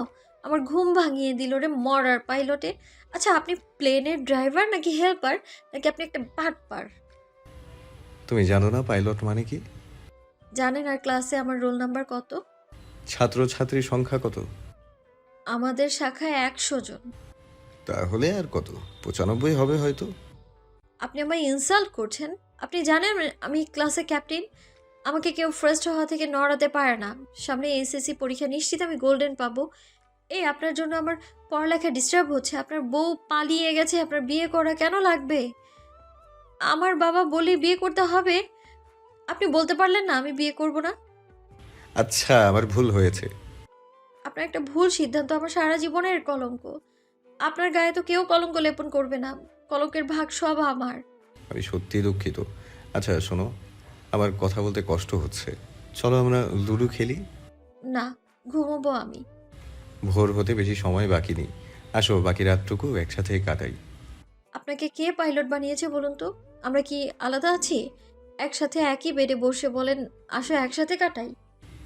একটু আগেই তুমি কত সুন্দর ম্যাচিওর কথা বললে, আর এখন বাচ্চাদের মতো কথা কেন বলছো? আপনি বুঝিয়ে বলুন, কি বলতে চাইছেন আপনি? তোমার কাছে ছোট একটা আবদার। আয় হায়, আমাকে কি আপনার মামা বাড়ি পেয়েছেন? আবদার করবেন মামা বাড়িতে, আমার কাছে না। একটা অনুরোধ করতে চাই, রাখবা প্লিজ? আপনার ঠোঁট থেকে রক্ত বেরোচ্ছে, আমি অ্যান্টিসেপটিক লাগিয়ে দিই। আপনি একটু চুপ করে বসে থাকুন। তোমার জীবন থেকে আগামীকাল দিনটা আমাকে দেবে? নয়নার ড্রয়ার থেকে অ্যান্টিসেপটিক এনে জিয়ানের ঠোঁটে লাগিয়ে দিচ্ছে। জিয়ান নয়নার হাতটা ধরে বলে। প্লিজ আগামীকাল দিনটা দাও আমাকে। আমার একটা দিন আপনার কি উপকারে আসবে? তোমার একটা দিন আমার পরিবারের সম্মান রক্ষা করবে। হাত ছাড়ুন, আপনি টাচ করলে কেমন যেন লাগে। জিয়ান হাত সরিয়ে নিল। নয়না জিয়ানের চোখের দিকে তাকিয়ে বলে। আপনি কিন্তু দেখতে সুন্দর। আমি কি আপনাকে আগে কখনো দেখেছি? আমার তো মনে পড়ে না। আমি বলবো কবে আপনার সাথে দেখা হয়েছিল। বসুন্ধরা শপিং কমপ্লেক্সে। আপনার ঘড়ি আমার ওড়নাতে আটকে গিয়েছিল। আপনি রেগে বলেছিলেন ওড়না সামলে না রাখতে পারলে পড়ার কি দরকার। তোমার ফিল্মি ডায়লগ এসব কখনো আমার সাথে হয়নি। অদ্ভুত, আপনাকে আমি মিথ্যে কেন বলবো? আপনিই ছিলেন ওটা, আমার ওড়না ছিঁড়ে ফেলেছিলেন। আচ্ছা, তা তুমি বাচ্চা মানুষ একা একা বসুন্ধরা কি করছিলে? আরে একা একা মানে ফুপির সাথে গিয়েছিলাম, সে ফোনে কথা বলতে ব্যস্ত ছিল। জানেন, আমি তো সেদিন আপনাকে দেখে পুরো ফিদা। ব্ল্যাক কোট, সাদা শার্ট, সুন্দর করে চুলগুলো সেট করা। এই জন্য সরি বলেছি, নয়তো ঝগড়া করতাম। তোমার বাজে কথা শেষ হলে আমার কথাটা শোনো। আমরা ভোরেই চলে যাব বাসায়। পরশু আমার ডিউটি শুরু, আগামীকাল রাতেই চলে যাব আমি। এরপর তোমার সাথে আমার আর দেখা হবে না। তুমি ভুলে যেও আমার নাম। মনে করো আমি ছিলাম দূর থেকে ভেসে আসা কোনো স্লোগান। নয়না জিয়ানের কাঁধে মাথা রেখে বলে। আপনি চলে যাওয়ার পর কি হবে? কিছুই হবে না। তুমি আগের মতো নিজের জীবনটা গুছিয়ে নেবে। আমি তোমার জীবনের এমন এক কালো অধ্যায় যা আমার সারা জীবনের সবটুকু অনুনয়ের বিনিময়েও মুছে দিতে পারবো না। ক্ষমা চাইবো সেই যোগ্যতাটুকুও আমার নেই। আমায় ভুলে যেয়ে নতুন করে জীবনটা সাজিয়ে নিও। মনে করো আমি ছিলাম হঠাৎ আসা কোনো সুনামি যে ক্ষয়ক্ষতির দায় না চুকিয়ে হারিয়ে যায় অতল গহ্বরে। জিয়ানের কথাগুলো শেষ করে তাকিয়ে দেখে নয়না তার কাঁধে মাথা রেখে ঘুমিয়ে পড়েছে। জিয়ান নয়নার মাথাটা সরালো না, সেভাবেই বসে থেকে ভাবতে লাগলো। আমি জানি আমি তোমার সাথে অন্যায় করেছি। তোমাকে কিভাবে মেনে নেব? আমি তোমার দৃষ্টিতে ধর্ষক ছাড়া কিছুই না। কোনোদিনও তুমি আমাকে ক্ষমা করতে পারবে না। আর এসব কিছুর জন্য আমি নিজেই দায়ী। জিয়ানের হঠাৎ ইচ্ছে করছে নয়নার কপালে আলতো করে ছুঁয়ে দিতে। নীলাঞ্জনা ফ্লোরে বসে হাঁটুতে মুখ গুজে কান্না করছে। লাবিব বেডের উপরে বেঘরে ঘুমাচ্ছে। নীলাঞ্জনা যে রাতটার জন্য এত অপেক্ষায় ছিল, সেই রাত তার কাছে বিষাক্ত মনে হচ্ছে। আচ্ছা, একজন পুরুষের কি মেয়েদের শরীর ছাড়া আর কিছু লাগে না? ভালোবাসা তাহলে কি মিথ্যে আশা? যাকে ভালোবেসে সব ছেড়ে আসলাম, সে শুধু শরীর ভোগ করতেই ব্যস্ত ছিল। আমার চোখের পানি, আমার দুঃখ কষ্ট তাকে বিন্দুমাত্র স্পর্শ করতে পারল না। নীলাঞ্জনার হঠাৎ করে জিয়ানের কথা মনে পড়ল। অতীত। আচ্ছা, তুমি আমাকে কখনো কিস করনি কেন? এতটুকু তো করাই যায়, তাই না? জিয়ান নীলাঞ্জনার হাতের উপর হাত রেখে বলে, তোমাকে আমি পরিপূর্ণ পেতে চাই। এই একটু আধটু পাওয়াতে আমার পোষাবে না গো। একদিন তোমার মনে হবে তুমি আমাকে ভালোবাসো না, কারণ আমি তোমাকে ভোগ করেছি। আমি তোমাকে পরিপূর্ণ পেতে চাই। পরিপূর্ণ পাওয়া মানে কি গো? তুমি যা ভাবছো তা না। পরিপূর্ণ পাওয়া মানে তোমাকে ভালোবেসে এমনভাবে অনুভব করা যাতে আমার প্রতিটি স্পর্শ তোমার কাছে ভালোবাসার চূড়ান্ত পূর্ণতা মনে হয়। আর তা এমন এক মোহ তৈরি করবে যা বারবার আমাদেরকে আরও কাছে টানবে। যাকে মানুষ মন দেয় তার জন্য জীবনও দিতে পারে। শরীর তো সেখানে সামান্য। এসব মনে করে নিজের চুল মুঠ করে ধরল। ঠোঁটে লেপ্টে থাকা লিপস্টিক শরীরে দাগ প্রমাণ করছে এই স্পর্শে ভালোবাসা ছিল না, ছিল শুধু চাহিদা পূরণ। উঠে এসে বেডের সাইড থেকে মোবাইল নিল। ভয়ে ভয়ে 3 দিন ধরে বন্ধ হয়ে থাকা মোবাইলটা অন করলো। মেসেঞ্জারে ঢুকতেই বুক কেঁপে উঠল। একটা মানুষকে কত বাজেভাবে ঠকিয়েছে। গায়ে হলুদের পিক দিয়েও বলেছিল, তোমার জন্য শেষ অপেক্ষা, এরপর আর কোনো অপেক্ষা নেই। সবার প্রথম জিয়ানের ইনবক্সে উকি দিল। নিকনেম এখনও মাই হার্ট দেয়া। কত শত টেক্সট। লাস্ট টেক্সট ছিল, ভালো থেকো। কাপা কাপা হাতে টাইপিং করতে যেও থমকে গেল। এক পলক দৃষ্টি দিল লাবিবের দিকে। ডিম লাইটের আধা আলোতে উজ্জ্বল মুখশ্রী দেখে বলে, আমি তোমাকে ভালোবাসি। আমার ভালোবাসা দিয়ে তোমাকে জয় করে নিব। মোবাইলটা আবার বন্ধ করতে দিতে যে আবার উকি দিল জিয়ানের ইনবক্সে টাইপিং করলো। পারলে ক্ষমা করে দিও।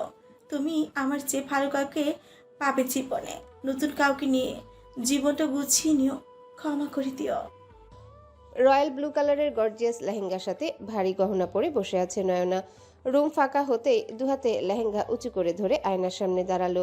নিজেকে আয়নায় দেখে বলে, হেই শোনো না, তোমার কোনো অধিকার নেই এত সুন্দর হওয়ার। তোমাকে তো বলিউডের নায়িকা মনে হচ্ছে। मैं इतनी सुंदर हूँ, मैं क्या करूँ? বিয়ে করতে চাইতাম সুন্দর করে বউ সাজতে, বউ সাজা শেষ, বিয়ের শখও শেষ। আবার নিজেই বিড়বিড় করে বলে, শখ আবার কি? তোর তো বিয়েই শেষ। ধুর, যাও, একটা বিয়ে হলো, স্বামী থাকে বিদেশে।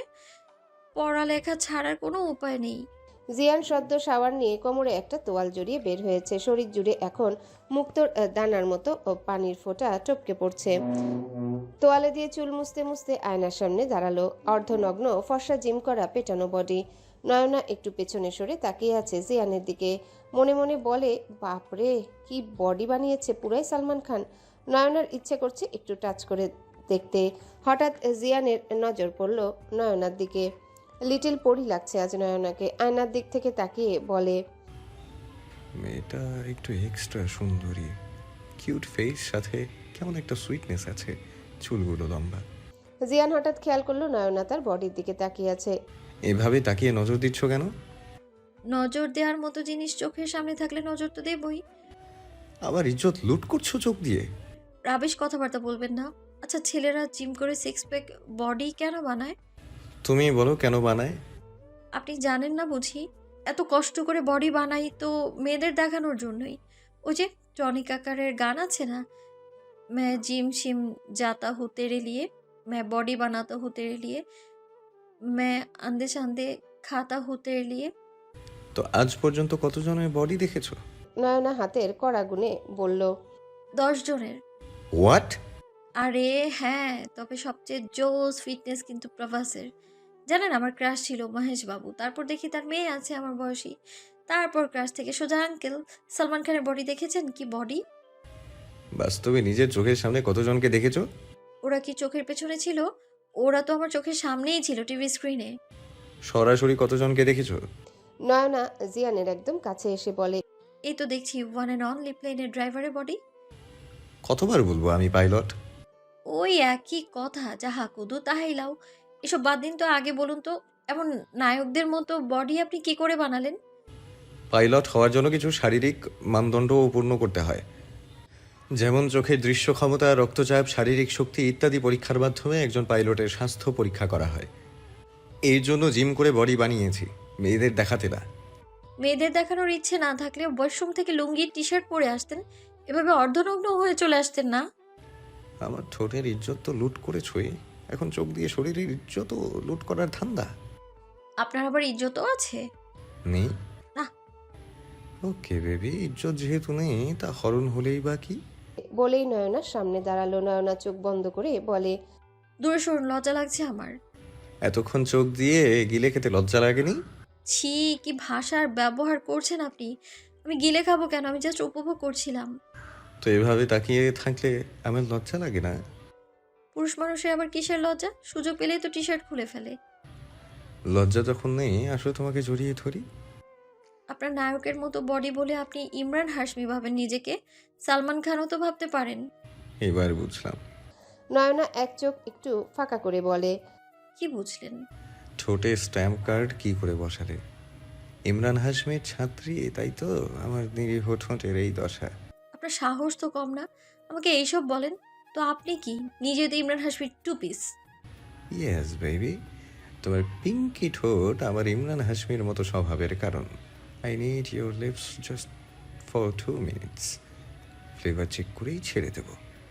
নয়না পেছনের দিকে ঘুরে বলে, এটা স্ট্রবেরি ফ্লেভারের হুদা বিউটির গ্লাসি লিপস্টিক, মাত্র 2000 টাকায় কিনে চকলেটের মতো খেয়ে ফ্লেভারের টেস্ট করতে পারেন।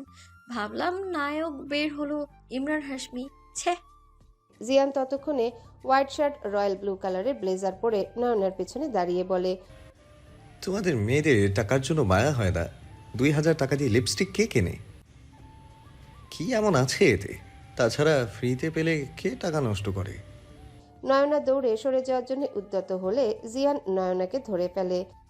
প্লিজ ছেড়ে দিন, 3 ঘন্টা লাগিয়ে এত সুন্দর করে হেয়ার স্টাইল করেছি, নষ্ট হয়ে যাবে। আমার ঠোঁটে স্ট্যাম্প লাগিয়ে দিয়েছো, আমি সবাইকে মুখ দেখাবো কি করে? আমি আপনাকে সাজেশন দিতে পারি, আপনি মাস্ক পরবেন বা রুমাল দিয়ে মুখ ঢেকে রাখবেন। জিয়ান নয়নার সামনে এসে দাঁড়িয়ে বলে, সেম স্ট্যাম্প তোমাকেও দিব। শোধবোধ? সদ্বোধের কথা আসলে তো আপনি আরও অনেকগুলো পাও না, আর আপনি কিন্তু আমাকে পটিয়ে এখানে এনেছেন, ভুলভাল কিছু করলে কিন্তু চলবে না। হায়, আপনাকে তো পুরাই। বলেই চুপ হয়ে গেল, নিজের কথা পূর্ণ করলো না। বলো পুরাই কি? বাজে দেখতে লাগছে, একদম কলা গাছের মতো। এর মধ্যেই ডাক পড়লো। মিতা বেগম বললেন, কি রে তোদের হলো? হ্যাঁ আম্মু, আসো। মিতা বেগম এসে বলে, মাশাল্লাহ, আমার বৌমাকে তো একদম পরী লাগছে। কারণ নজর না লাগুক। আমি যাচ্ছি, তোরা আয়। তাড়াতাড়ি আসি, দেরি করিস না। জিয়ান নয়নার পাশে দাঁড়িয়ে বলে, আমার হাতে হাত রাখো আর ঠোঁটের করে মুচকি হাসি। কেন, আমরা কি সিনেমা শুটিং করতে যাচ্ছি? মনে করো তাই, যা বলছি তাই করো। কিন্তু আপনার পাশে আমাকে মানাবে না, আপনি তাল গাছ আর আমি আম গাছ। আমার পাশে তোমাকে বাটার মাশরুম লাগবে। তোমাকে দেখলেই সবাই বলবে আমার ভাগ্য ভালো বলেই এত সুন্দরী বউ পেয়েছি। সত্যি? হ্যাঁ সত্যি, আজকে তোমাকে দেখতে রূপকথার রাজকন্যা লাগছে। লাবিব বেডের পাশে হাত দিয়ে দেখে পাশে কেউ নেই। মোবাইলের টর্চ অন করে নীলাঞ্জনাকে খুঁজতে থাকে। হঠাৎ লাবিবকে দেখে নীলাঞ্জনার হাত থেকে মোবাইলটা নিচে পড়ে যায়। লাবিব নয়নার মোবাইল হাতে নিয়ে বলে, এত রাতে তুমি মোবাইলে কি করছো? টেক্সটগুলো দেখে লাবিব মোবাইলটা আছাড় মেরে ভেঙে ফেলল। নীলাঞ্জনা কাঁপা কাঁপা কণ্ঠে বলে, তুমি যা ভাবছো তা না, আমি জাস্ট। আর কিছু বলার আগে লাবিব নীলাঞ্জনার মুখ চেপে ধরে বলে, তোর জাস্ট নিজের বাসর রাতে বরের সাথে ফুলসজ্জা সেরে তোর এক্সের কথা মনে পড়ছে?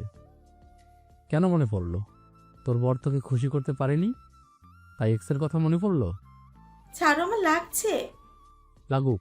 চুলগুলো মুঠো করে ধরে বলে, তুই তো বলেছিলি রেজা তোকে কখনো স্পর্শ করেনি। মিথ্যে বলেছিস, বল তোর কোন কোন জায়গার স্পর্শ করেছে? আমার স্পর্শ তোর ভালো লাগেনি? তোর পুরনো প্রেমিকের স্পর্শ মনে পড়লো? You little snake. You little snack, আপনাকে আজ আমি ছাড়বো না একদম। প্লিজ বেবি, আমাকে ছেড়ো না। অসমাপ্ত কাজটা পুরোপুরি সমাপ্ত করি, প্লিজ ছেড়ো না কিন্তু। আপনি জানেন আপনি চরম অসভ্য। পুরুষ মানুষ একটু আধটু অসভ্যতা করেই থাকে, ইটস কমন বেবি। দূরে সরুন, ভুলে গেছেন কি বলে নিয়ে এসেছিলেন? তুমি না একটু আগে বললে আমাকে ছাড়বে না। অসভ্য লোক, আপনার মোবাইলটা একটু দেন তো। পার্সোনাল জিনিস কাউকে দেই না। মোবাইলে কয়টা জিএফ নিয়ে ঘুরেন যে মোবাইল কেউ চাইলে তাকে দেওয়া যাবে না? গার্লফ্রেন্ড ছাড়া বুঝি মানুষের আর কোনো পার্সোনাল লাইফ নেই? থাকবে না কেন, অবশ্যই আছে, কিন্তু সেটা মোবাইলে না। একটু আগে যখন রুমে ড্রেস চেঞ্জ করলেন সেটা ছিল পার্সোনাল কাজ, সেটা যখন আমার সামনে করতে পেরেছেন তো মোবাইল দিতে কি সমস্যা? আর আমি আপনার মোবাইলে জাসুসি করব না, জাস্ট কয়েকটা পিক তুলবো। নয়তো এক কাজ করুন, আমায় কয়েকটা পিক তুলে দিন। সিরিয়াসলি তোমার মনে হচ্ছে আমি তোমাকে পিক তুলে দেব? হ্যাঁ দেবেন, নয়তো আমিও রুম থেকে বের হব না। আপনার কথা আমি এত কিছু করতে পারলে আপনি সামান্য পিক তুলে দিতে পারবেন না? জিয়ান নয়নার হাত ছেড়ে দিয়ে বলে, পিক দিয়ে কি করবে? ফুরসত পেলে লবণ মরিচ মাখিয়ে আচার করে খাবো। সোজা কথা বলা যায় না? না, বলা যায় না। মুখ বন্ধ করে ফটাফট কয়েকটা পিক তুলে দিন তো। জিয়ান আর কোনো কথা না বাড়িয়ে কয়েকটা পিক তুলে দিল। বুঝে গেছে এই মেয়ে নাছোড়বান্দা, পিক তুলে দেওয়া না পর্যন্ত শান্তি দিবে না। নয়না সুযোগ বুঝে মোবাইলটা হাত থেকে নিয়ে বলে, 3টা সেলফি তুলবো। আমার মোবাইল আমার কাছে দাও, ভালো হবে না কিন্তু। ভালো আর কি হবে, তার চেয়ে খারাপই হোক। ওকে বেবি, তুমি যখন চাইছো খারাপ কিছু হোক তাহলে তো খারাপ করতেই হয়। একদম আমায় টাচ করবেন না, জাস্ট 3টা সেলফি তুলবো। জিয়ান নয়নার কাছে এসে নয়নার কোমরে হাত রেখে নয়নাকে জড়িয়ে ধরে। নয়নার হার্টবিট বাড়তে থাকে। নয়না নিজের হাত উঁচু করে নেয়। জিয়ান মুচকি এসে নয়নার কানের কাছে মুখ নিয়ে বলে, তাহলে খারাপ কিছু হয়ে যাক। নয়না চোখ বন্ধ করে নেয়। জিয়ান নয়নার হাত থেকে মোবাইলটা নিয়ে নেয়। বাহ, খারাপ কিছুর জন্য এত প্রস্তুতি। নয়না কিছু বলবে তার আগে নাহিদ রুমে এসে বলে, তোদের প্রেম শেষ হলে নিচে আয়, সবাই অপেক্ষা করছে। নয়না জিয়ানের হাত টেনে কানে মুখে বলে, এটা কি? আমি নাহিদ জিয়ারের ভার্সিটির লাইফের ফ্রেন্ড। ভাবি, আপনার বর কিন্তু শুধু পাইলট নয়, ইংরেজিতে অনার্সও করেছে। আরে বাহ, এর জন্যেই তো বলি আপনার ফ্রেন্ডের ব্যবহার করলার মতো কেন। ইংরেজি সাবজেক্ট নিয়ে যে অনার্স করে তার মধ্যে মধুসূদন আসবে কোথা থেকে? ভাবি, আপনি তো জোস। তুমি নাহিদকে আগে থেকে চিনো? আগে কি আপনি আমাকে বিয়ে করেছিলেন? হোয়াট? তো আগে চিনবেন কি করে, আজকেই চিনলাম। আজকে চিনে এত সহজভাবে কথা বলছো? সরি দেবর ভাইয়া, আমি আজকেই আপনাকে চিনলাম, তাই একদম কঠিন কথা বলবো। নাহিদ হেসে বলে, ভাবি, রক রেজা শকড। তাড়াতাড়ি নিচে আয়, সবাই অপেক্ষা করছে। নাহিদ চলে গেলে নয়না বলে, আপনার মাথাটা একটু নিচু করেন, কেন? একটা গোপন কথা আছে। জিয়ান নিচু হয়ে বলে, তাড়াতাড়ি বলো। আমি আপনার কথা মতো নাটক করতে চলে এসেছি। আমার কথা আমি রাখছি, আপনার কথা রাখছেন না কেন? সব মিটে যাক, তারপর পেয়ে যাবে। জানেন, লম্বা ছেলেদের সাথে বিয়ে হলেই এক সুবিধা। কি সুবিধা? আপনি সব সময় আমার কথা মাথা নিচু করে শুনবেন, আর আমি সব সময় আপনাকে মাথা উঁচু করে কথা শোনাবো। জিয়ান সোজা হয়ে দাঁড়িয়ে বলে, হাতে হাত রাখো আর চলো। আর হ্যাঁ, মনে আছে তো আমাদের মধ্যে কি ডিল হয়েছে? মনে আছে। জিয়ান আর সুনয়না যখন এন্ট্রি নিচ্ছিল উপর থেকে গোলাপের পাপড়ি বর্ষণ হচ্ছিল। জিয়ান নয়নাকে নিয়ে হেঁটে একটু সামনে এসে হাত ধরে নয়নাকে নিয়ে স্টেজে বসালো। সবাই নয়নার প্রশংসা করছে। সবাই বলছে চৌধুরী বাড়ির বড় বউ একদম পরীর মতো, সো প্রিটি। জেরিন চৌধুরী উপরে উপরে প্রশংসা করলেও মনে মনে ক্ষোভ। তার মেজ মেয়ে শায়নার জন্য পছন্দ করেছিল, কিন্তু জিয়ান কিছুতেই রাজি হয়নি। শায়না এসে বলে, মম, ভাবি এত কিউট, একদম রাজকন্যার মতো লাগছে। নজর না লাগুক কারো, বলতেই হবে দ্য পারফেক্ট রেজা চৌধুরীর পারফেক্ট ওয়াইফ। ভাইয়ার পছন্দের প্রশংসা করতেই হয়। চুপ করো, এই মেয়ে এখানে তোমার জায়গা দখল করে বসে আছে। ওহ, আমার জায়গা হলো জাহিনের হৃদয়ে। মম, আমি জাহিনকে ভালোবাসি। রেজা, তাও ভদ্রতা বজায় রাখো। জাহিন, ও কোনোদিন তোমাকে পাত্তা দিবে? সারা দেশ ভ্রমণ করা ছাড়া ওর আর কোনো দিকে খেয়াল আছে? এমন ছেলে সংসার হয়? নিজের ভাইয়ের বিয়ে পর্যন্ত অ্যাটেন্ড করলো না। এইটাই তো আমাকে আরও টানে জাহিনের দিকে। বিয়ের পর বরের সাথে এক এক দেশে ঘুরে বেড়াবো। চুপ করো আর আমার সাথে আসো, খেয়ে নিই। মাহবুব তালুকদার, তার ভাই, আরও আত্মীয় স্বজনরা সবাই এসেছে। মাহফুজা বেগম নিজের মেয়ের সাথে সবার আগে দেখা করলেন। নয়নার হাতটা ধরে জিয়ানের হাতের উপর দিয়ে বলে, আমার মেয়েটার সব দায়িত্ব আজ থেকে তোমার। আমার একমাত্র মেয়ে, কোনো দিন কোনো দুঃখ ওকে আমাদের ব্যাদ করে স্পর্শ করতে পারেনি। তুমিও ওর ওভাবেই খেয়াল রাখবে, রাখবে তো বাবা? জিয়ান নয়নার দিকে তাকিয়ে বলে, যতদিন আছি আমি আগলে রাখার চেষ্টা করব। যতদিন আছি মানে? আম্মু এত কথা বলার সময় এটা? দেখো আশেপাশে কত মানুষ, পরেও তো বলতে পারবে এসব কথা। নাহিদ সুন্দর করে ডেকোরেশন করে একটা ট্রের মধ্যে আংটি নিয়ে আসলো দুটো। জিয়ান চোখ রাঙিয়ে বলে। এসব কি? মিতা বেগম এসে বলেন। তোমরা দুজন দুজনের থেকে দূরে থাকবে, তাই এই আংটি একে অপরকে পরিয়ে দাও। এটা স্মৃতি হিসেবে বহন করবে দুজন। সবাই একত্রিত হয়ে ঘিরে রেখেছে জিয়ান নয়নাকে। চারিপাশ থেকে ফুলের বর্ষণ হতে লাগলো। এমন মুহূর্তে না করার কোনো অপশন পেল না। আংটি উঠিয়ে নয়নার অনামিকা আঙ্গুলে পরিয়ে দিল। নয়নাও আংটি নিয়ে জিয়ানের রিং ফিঙ্গারে আংটি পরিয়ে দিল। ওদের উপরে যেন ফুলের বৃষ্টি হচ্ছে। নয়না মনে মনে বলে, ইস, এগুলো যদি ভিডিও করে রাখতে পারতাম। থাক, সমস্যা নেই, শাশুড়ি আন্টির থেকে পরে নিয়ে নিব ভিডিও। নয়না আংটি পরিয়ে জিয়ানের হাত এখনো ছাড়েনি। সে চলে গেছে তার ভাবনার জগতে। ভাবি, হাত আর ছাড়াছাড়ি নেই, এভাবে ধরে রাখবেন সারা জীবন। নয়না সাথে সাথে হাত ছেড়ে দেয়। নীলাঞ্জনা রুমের মধ্যে এক কোণে গুটিসুটি মেরে বসে কান্না করছে। পরিবারের বড় মেয়ে, সবার আদুরে, কেউ কখনো ফুলের টোকা পর্যন্ত দেয়নি। লাবিব বাহিরে গিয়েছিল। রুমে এসে নীলাঞ্জনার সামনে বসে নীলাঞ্জনার হাত ধরে বলে, আমি কি করে মেনে নিতাম আমার ওয়াইফ বাসরাতে তার এক্সকে টেক্সট করছে? সরি জান, আমি আর কখনো তোমার গায়ে হাত তুলব না। নীলাঞ্জনাকে জড়িয়ে ধরে চুমু খেতে থাকে। ধীরে ধীরে লাবিবের স্পর্শ গভীর হতে থাকে। নীলাঞ্জনা পাথরের মূর্তির মতো, তার যেন কোনো হেলদোল নেই।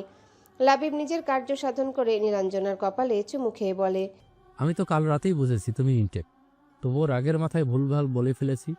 রাগ করে থেকো না জান। নীলাঞ্জনা উঠে এসে ব্যাগ থেকে 3 পিস নিয়ে ওয়াশরুমে চলে গেল। ওয়াশরুমে শাওয়ারের নিচে বসে চিৎকার করে কান্না করতে লাগলো। মানুষ নিজের ভুল নিজেই যখন ধ্বংসের দ্বারপ্রান্তে দাঁড়িয়ে থাকে, তখন কাউকে কিছু বলা যায় না, আবার সহ্যও করা যায় না। অন্তরপুরে ছাই হলেও আগুনে লেলিহান কাউকে দেখানো যায় না। আপনার কথা কি আমার মনে পড়বে না? হয়তো পড়তেও পারে, আবার নাও পড়তে পারে। আচ্ছা, আমি বেশি সুন্দরী নাকি আপনার প্লেনের এয়ার হোস্টেসরা? কোনটা বসলে খুশি হবে?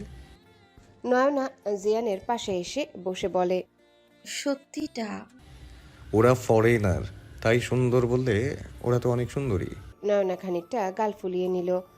তবে বাঙালি নারীদের সৌন্দর্যের কাছে ওসব সুন্দরী কিছুই না। নয়না উৎসাহ নিয়ে বলে, সত্যি? সত্যি, আমার দেশের নারীদের তুলনা হয় না। জানেন, নীলাঞ্জনা আপি একটা ফরেনার ছেলের সাথে রিলেশন করেছিল। তারপর কি হয়েছে জানেন? জিয়ানের চোয়াল শক্ত হয়ে গেল। হাতের সামনে থাকা কাচের গ্লাসটা সর্বশক্তি দিয়ে চেপে ধরল। নয়না ভয় পেয়ে গেল। জিয়ানের চোখ লাল হয়ে গেছে। গ্লাসটা যে কোনো সময় ভেঙে কাচের টুকরো হাতে ঢুকে যেতে পারে। নয়না কান্না জড়িত কণ্ঠে বলে, আমার ভুল হয়ে গেছে, কখনোই না আর আপনার সামনে নেব না। প্লিজ গ্লাসটা ছেড়ে দিন, আপনার হাত কেটে যাবে। নয়নার কথা শেষ হওয়ার আগে শব্দ করে গ্লাসটা ভেঙে গেল। সাদা ফ্লোরে মুহূর্তে ছড়িয়ে পড়তে লাগলো টকটকে লাল তাজা রক্ত। নয়না জিয়ানের হাতটা ধরে বলে, কতখানি কেটে গেছে, এমন রাগ কারো কিভাবে থাকতে পারে? জিয়ান নয়নার বাহু চেপে ধরে 2 হাত দিয়ে নিজের কাছে এনে বলে, ঘৃণা করি আমি এই নামটাকে। কেন বললে? আমি জিয়ান রেজা চৌধুরী যতদিন বেঁচে আছি এই নাম আমার সামনে নেবে না। ছাড়ুন, লাগছে আমার।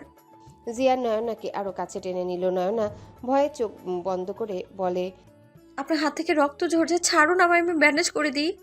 আর কোনো কথা বের করতে পারল না নয়না। তার আগে জিয়ান নয়নার ওষ্ঠদ্বয়ে নিজের ওষ্ঠের মিলন ঘটালো। আকস্মিক ঘটনায় নয়না ঘাবড়ে গেল। জিয়ানের শার্ট খামচে ধরল। নখ বসে গেল জিয়ানের পিঠে। প্রায় 5 মিনিট পর নয়নাকে ছেড়ে দিয়ে বারান্দায় চলে গেল। নয়না নিজের ঠোঁটে হাত দিয়ে সেভাবেই বসে রইল। বেশ কিছুক্ষণ পর জিয়ানকে খুঁজতে লাগলো। আশেপাশে চোখ বুলিয়ে দৃষ্টি স্থির করলো। নয়না উঠে ড্রয়ার থেকে ফার্স্ট এড বক্স নিয়ে ধীর পায়ে বারান্দার দিকে এগিয়ে গেল। নয়নার শখের বারান্দা, বিশাল বড় বারান্দার এক কোণে নয়নার শখের বুক প্লেস।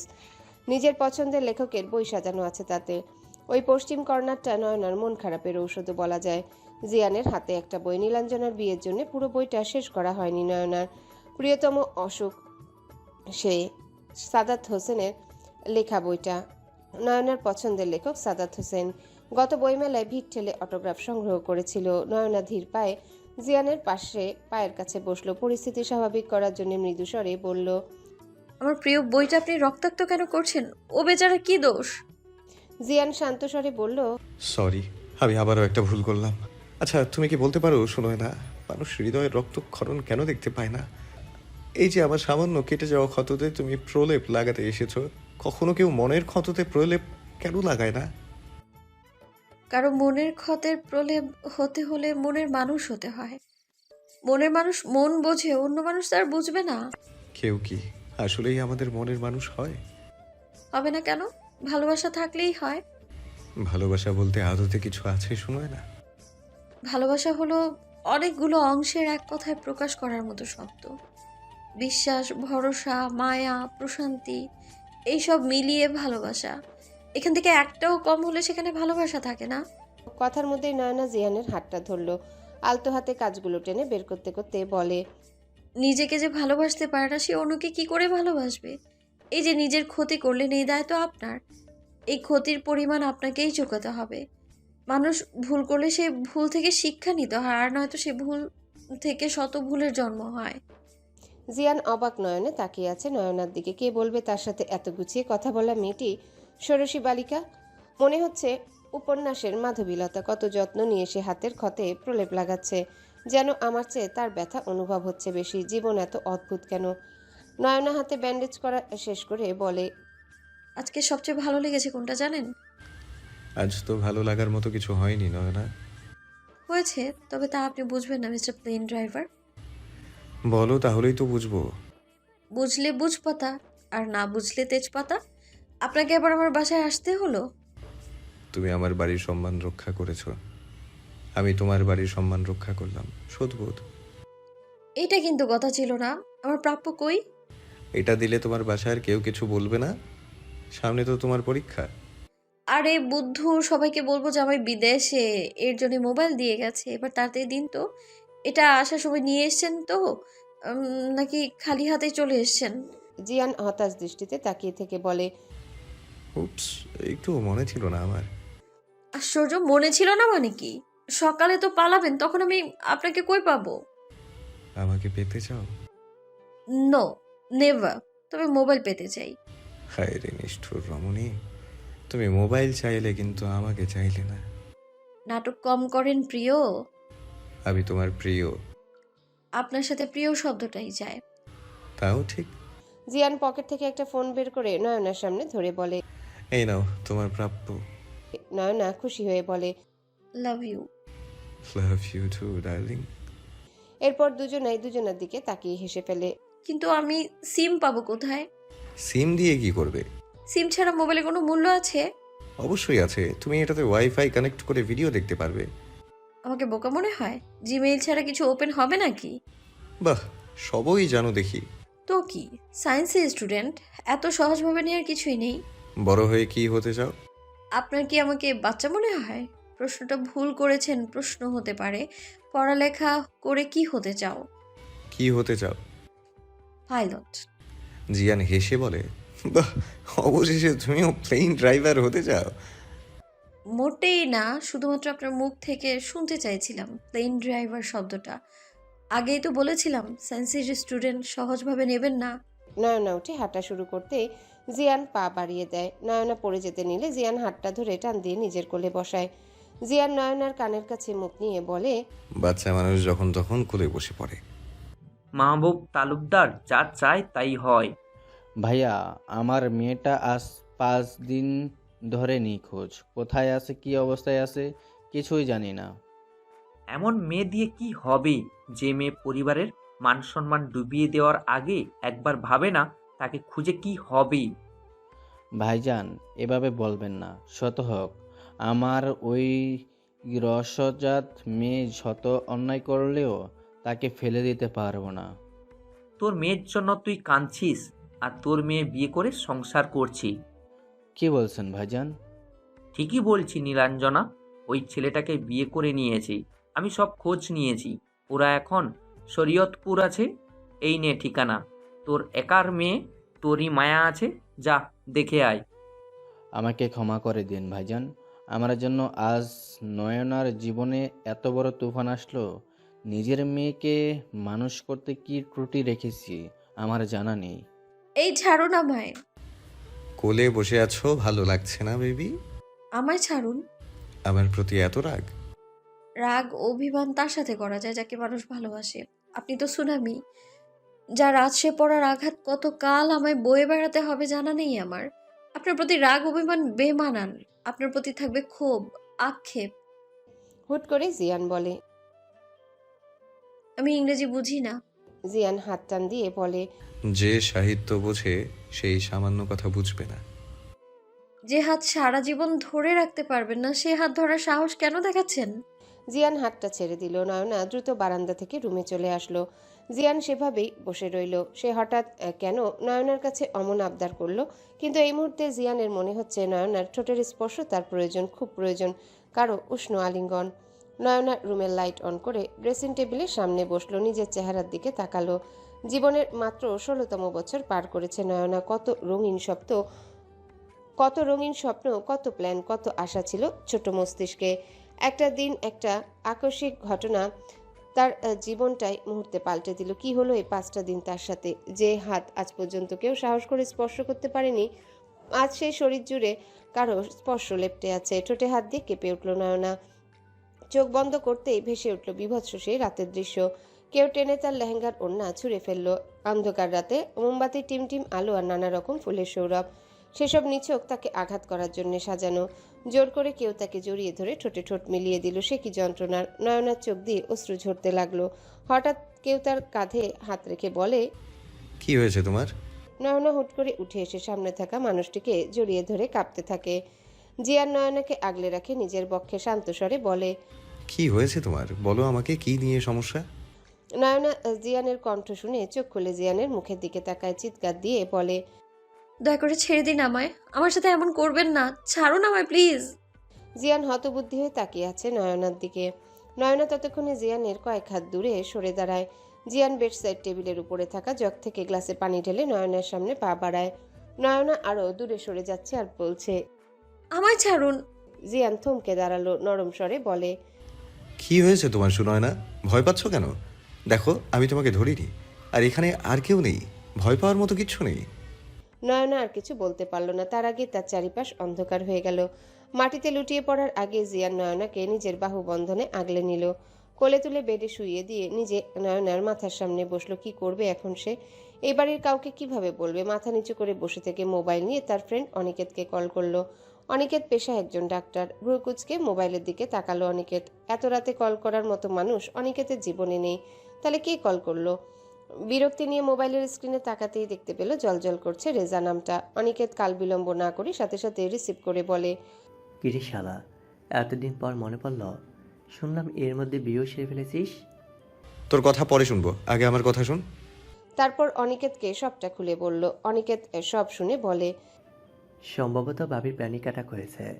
এই পরিস্থিতি সাধারণত কয়েক মিনিটের মধ্যে শীর্ষে পৌঁছায়, কিন্তু তখনও তা ভয়াবহ বা অস্বস্তিকর অনুভূতি সৃষ্টি করতে পারে। প্যানিক অ্যাটাক সাধারণত অতিরিক্ত মানসিক চাপ, উদ্বেগ বা নির্দিষ্ট পরিস্থিতি, সামাজিক বা কর্মজীবনের চাপ এই ধরনের আক্রমণে হতে পারে। তুই এক কাজ কর, চোখে মুখে পানির ছিটা দে। জ্ঞান ফিরলে আতঙ্কিত বা বিচলিত থাকতে পারে। বাবির পাশে থাক এবং শান্ত থাকার চেষ্টা করবি। বাবিকে সান্ত্বনা দেবে, তাকে অনুভব করাবি যে সে নিরাপদ আছে। মনোযোগ অন্যদিকে নেওয়ার চেষ্টা করবি, আর কয়েকবার লম্বা শ্বাস প্রশ্বাস নিতে বলবি। দেখবি সব ঠিক হয়ে যাবে। ভয়ের কিছুই নেই। প্রথম অনেক মেয়েই এটাকে ভয় পায়। জিয়ান আর কোনো কথা শুনলো না, খট করে ফোনটা কেটে দিল। জিয়ান ভালো করেই জানে এখন অনি উল্টাপাল্টা কথা বলবে। ফোন কেটে দিল? মানুষ ঠিকই বলে, বউ পেলে মানুষ সব ভুলে যায়। আচ্ছা, আমি কবে সব ভুলে যাওয়ার মতো বউ পাবো? বাবা, আমার কি বিয়ে হবে না? জিয়ান বেডসাইড টেবিলের উপরে থাকা জগটা থেকে সামান্য পানি নিয়ে নয়নার চোখে মুখে ছিটিয়ে দিল। কিছুক্ষণ পর নয়না চোখ খুলল। জিয়ান নয়নার মাথা নিজের বক্ষে নিয়ে নয়নাকে বলল, তুমি তো আমাকে বেশ ভয় পাইয়ে দিচ্ছিলে। বললেই তো হতো আজ তোমার বাচ্চাদের মতো ঘুমোতে ইচ্ছে করছে, তাহলে আমি তোমার মাথায় হাত বুলিয়ে গান গেয়ে ঘুম পাড়িয়ে দিতাম। ছাড়ুন, আমি বালিশে শোবো। জিয়ান নয়নার মাথা বালিশে রেখে সরে বসলো। এই, তুমি জোরে শ্বাস নিতে পারো? এই আমার মতো করে? এটা কোনো ব্যাপার হলো? বলেই জোরে শ্বাস নিল। এ তো আমার চেয়ে কম হলো। নয়না আবারও শ্বাস নিল, লম্বা শ্বাস। তারপর জিয়ানের দিকে তাকিয়ে বলে, আপনি সত্যি গান গাইতে পারেন? পারি না। আমি গান গাইলে তোমার এলাকার সব লোক লাঠি চোটা নিয়ে হাজির হবে। এত বাজে কণ্ঠ আমার। এত বাজে কণ্ঠ আপনার? খুব বাজে। একবার কি হয়েছিল জানো? নিশ্চিত আপনার গান শুনে কুকুর তাড়া করেছিল আপনাকে? নয়না উঠে বসলো। একটা হেল্প করেন তো, আমার গয়নাগুলো খুলতে সাহায্য করেন। জিয়ান নয়নার গহনা খুলতে সাহায্য করলো। নয়না উঠে দাঁড়ালো, ড্রয়ার থেকে ড্রেস বের করে বলে, আমি চেঞ্জ করে আসি, আপনিও চেঞ্জ করুন। আমি তো কিছু নিয়ে আসিনি। আমার শ্বশুর আব্বা আপনার জন্য ড্রেস কিনে রেখেছে। ওই যে 4টা শপিং ব্যাগ দেখছেন না, তাতে আপনার জন্য প্রয়োজনীয় কাপড় পেয়ে যাবেন। নয়না ওয়াশরুমে চলে যাওয়ার পর জিয়ান ব্যাগ খুলে অবাক। টি শার্ট, 3/4 প্যান্ট, তোয়ালে শার্ট, ব্লেজার সব আছে এতে। একটা টি শার্ট আর 3/4 প্যান্ট বের করে পরে নিল। নয়নার রুমটার দিকে নজর গেল। পুরো রুম জুড়ে হোয়াইট আর পিঙ্ক কালারের ফার্নিচার। রুমের রংটা হালকা পার্পেল। বলতেই হয় নয়না খুব আদুরে মেয়ে, তাই তো প্রিন্সেসের মতো রুমটা সাজানো। হঠাৎ চোখ পড়ল দেয়ালে টাঙানো একটা পেন্টিংয়ের দিকে। অবাক হয়ে বলে, এটা এখানে কি করছে? নয়না ওয়াশরুম থেকে বের হয়ে বলে, আমার রুমটা খুব সুন্দর তাই না? সব ক্যাবিনেট আমার মন মতো করে বানানো হয়েছে একদম। হুম, খুব সুন্দর। তবে কি আমার চেয়ে? তোমার চেয়ে কম। এই পাস্তা খাবেন? আমার খুব খিদে পাচ্ছে। এই রাত আর সাথে পাস্তা আর কফি জাস্ট জমে যাবে। তুমি পারো? Yes mister driver. Not driver, it's pilot. একই তো। কখনো রাত জেগে উপন্যাস পড়েছেন? না, আমার এসব পড়ার সময় হয়নি। সকালে ভার্সিটি, দুপুর থেকে রাত পর্যন্ত পাইলট হওয়ার জার্নি, এভাবেই কেটেছে দিন। এর জন্য আপনার মধ্যে কোনো রসকস নেই। উপন্যাসের নায়ক চরিত্রগুলো হয় কল্পনার পুরুষের মতো। তাদের রাগ, তাদের আগলে রাখা, তাদের অ্যাটিটিউড সব কিছু সুপার। আর ভালোবাসা, তা তো বলার ভাষাই রাখে না। তোমার উপন্যাস নিয়ে গবেষণা শেষ হলে পাস্তা আর কফি বানিয়ে আনো। এই যে মিস্টার প্লেন ড্রাইভার, আমার পিছু পিছু আসেন। তোমার বাসার কেউ দেখে ফেললে? দেখে ফেললে কি? আমরা কি চোর নাকি? রান্নাঘরে এসে নয়না চুলায় পানি বসালো। তাতে সয়াবিন তেল আর লবণ দিল। জিয়ান জীবনে প্রথমবার কিচেনে ঢুকেছে। অবাক হয়ে বলে, সাদা পানিতে তেল আর নুন কেন দিলে? ওরে ড্রাইভার, সারা জীবন বইয়ের পাতায় ডুবে থাকলে জানবেন কি করে? চুপচাপ তাকিয়ে থাকেন আর দেখুন ঘরের স্টাইলে কিভাবে সহজভাবে পাস্তা রান্না করতে হয়। পানি ফুটিয়ে উঠলে নয়না গ্যাস কমিয়ে তাতে পাস্তা দিল। এরপর ফ্রিজ থেকে টমেটো, ক্যাপসিকাম, ধনেপাতা, সয়া সস, টমেটো সস, কাঁচামরিচ বের করে আনলো। একে একে পেঁয়াজ, টমেটো, ক্যাপসিকাম কুচি করে নিল। ততক্ষণে পাস্তা সেদ্ধ হয়ে গেছে। পাস্তা ছাঁকনিতে দিয়ে চুলায় প্যান বসিয়ে একে একে সব দিয়ে নাড়াচাড়া করে এরপর ডিম দিল। ডিমটা হয়ে এলে পাস্তা ঢেলে দিল। নামানোর আগে ধনেপাতা দিয়ে নামিয়ে নিল। হিটারে পানি গরম করে তাতে গুঁড়ো দুধ, কফি পাউডার দিয়ে মিক্সড করে নিল। জিয়ার এতক্ষণ মনোযোগ দিয়ে রান্না দেখছিল, এবার বলল, আমি ব্ল্যাক কফি পান করি, সুগার আর মিল্ক পাউডার অ্যাভয়েড করি। আয় হায়, কি বলেন? যারা ব্ল্যাক কফি পান করে তারা তো বিষ পান করলেও মরবে না। হোয়াট? আমার মাথা, চলুন। জিয়ান হাঁটা শুরু করলো। আরে ওই মিস্টার ড্রাইভার, এত সব আমি একা রুমে নিয়ে যাব কি করে? কফি মগ আপনি নিন, পাস্তা প্লেট আমি নিচ্ছি। পাস্তা খাচ্ছে দুজন মনোযোগ দিয়ে। হুট করে জিয়ান নয়নার মুখের সামনে চামচ ধরল।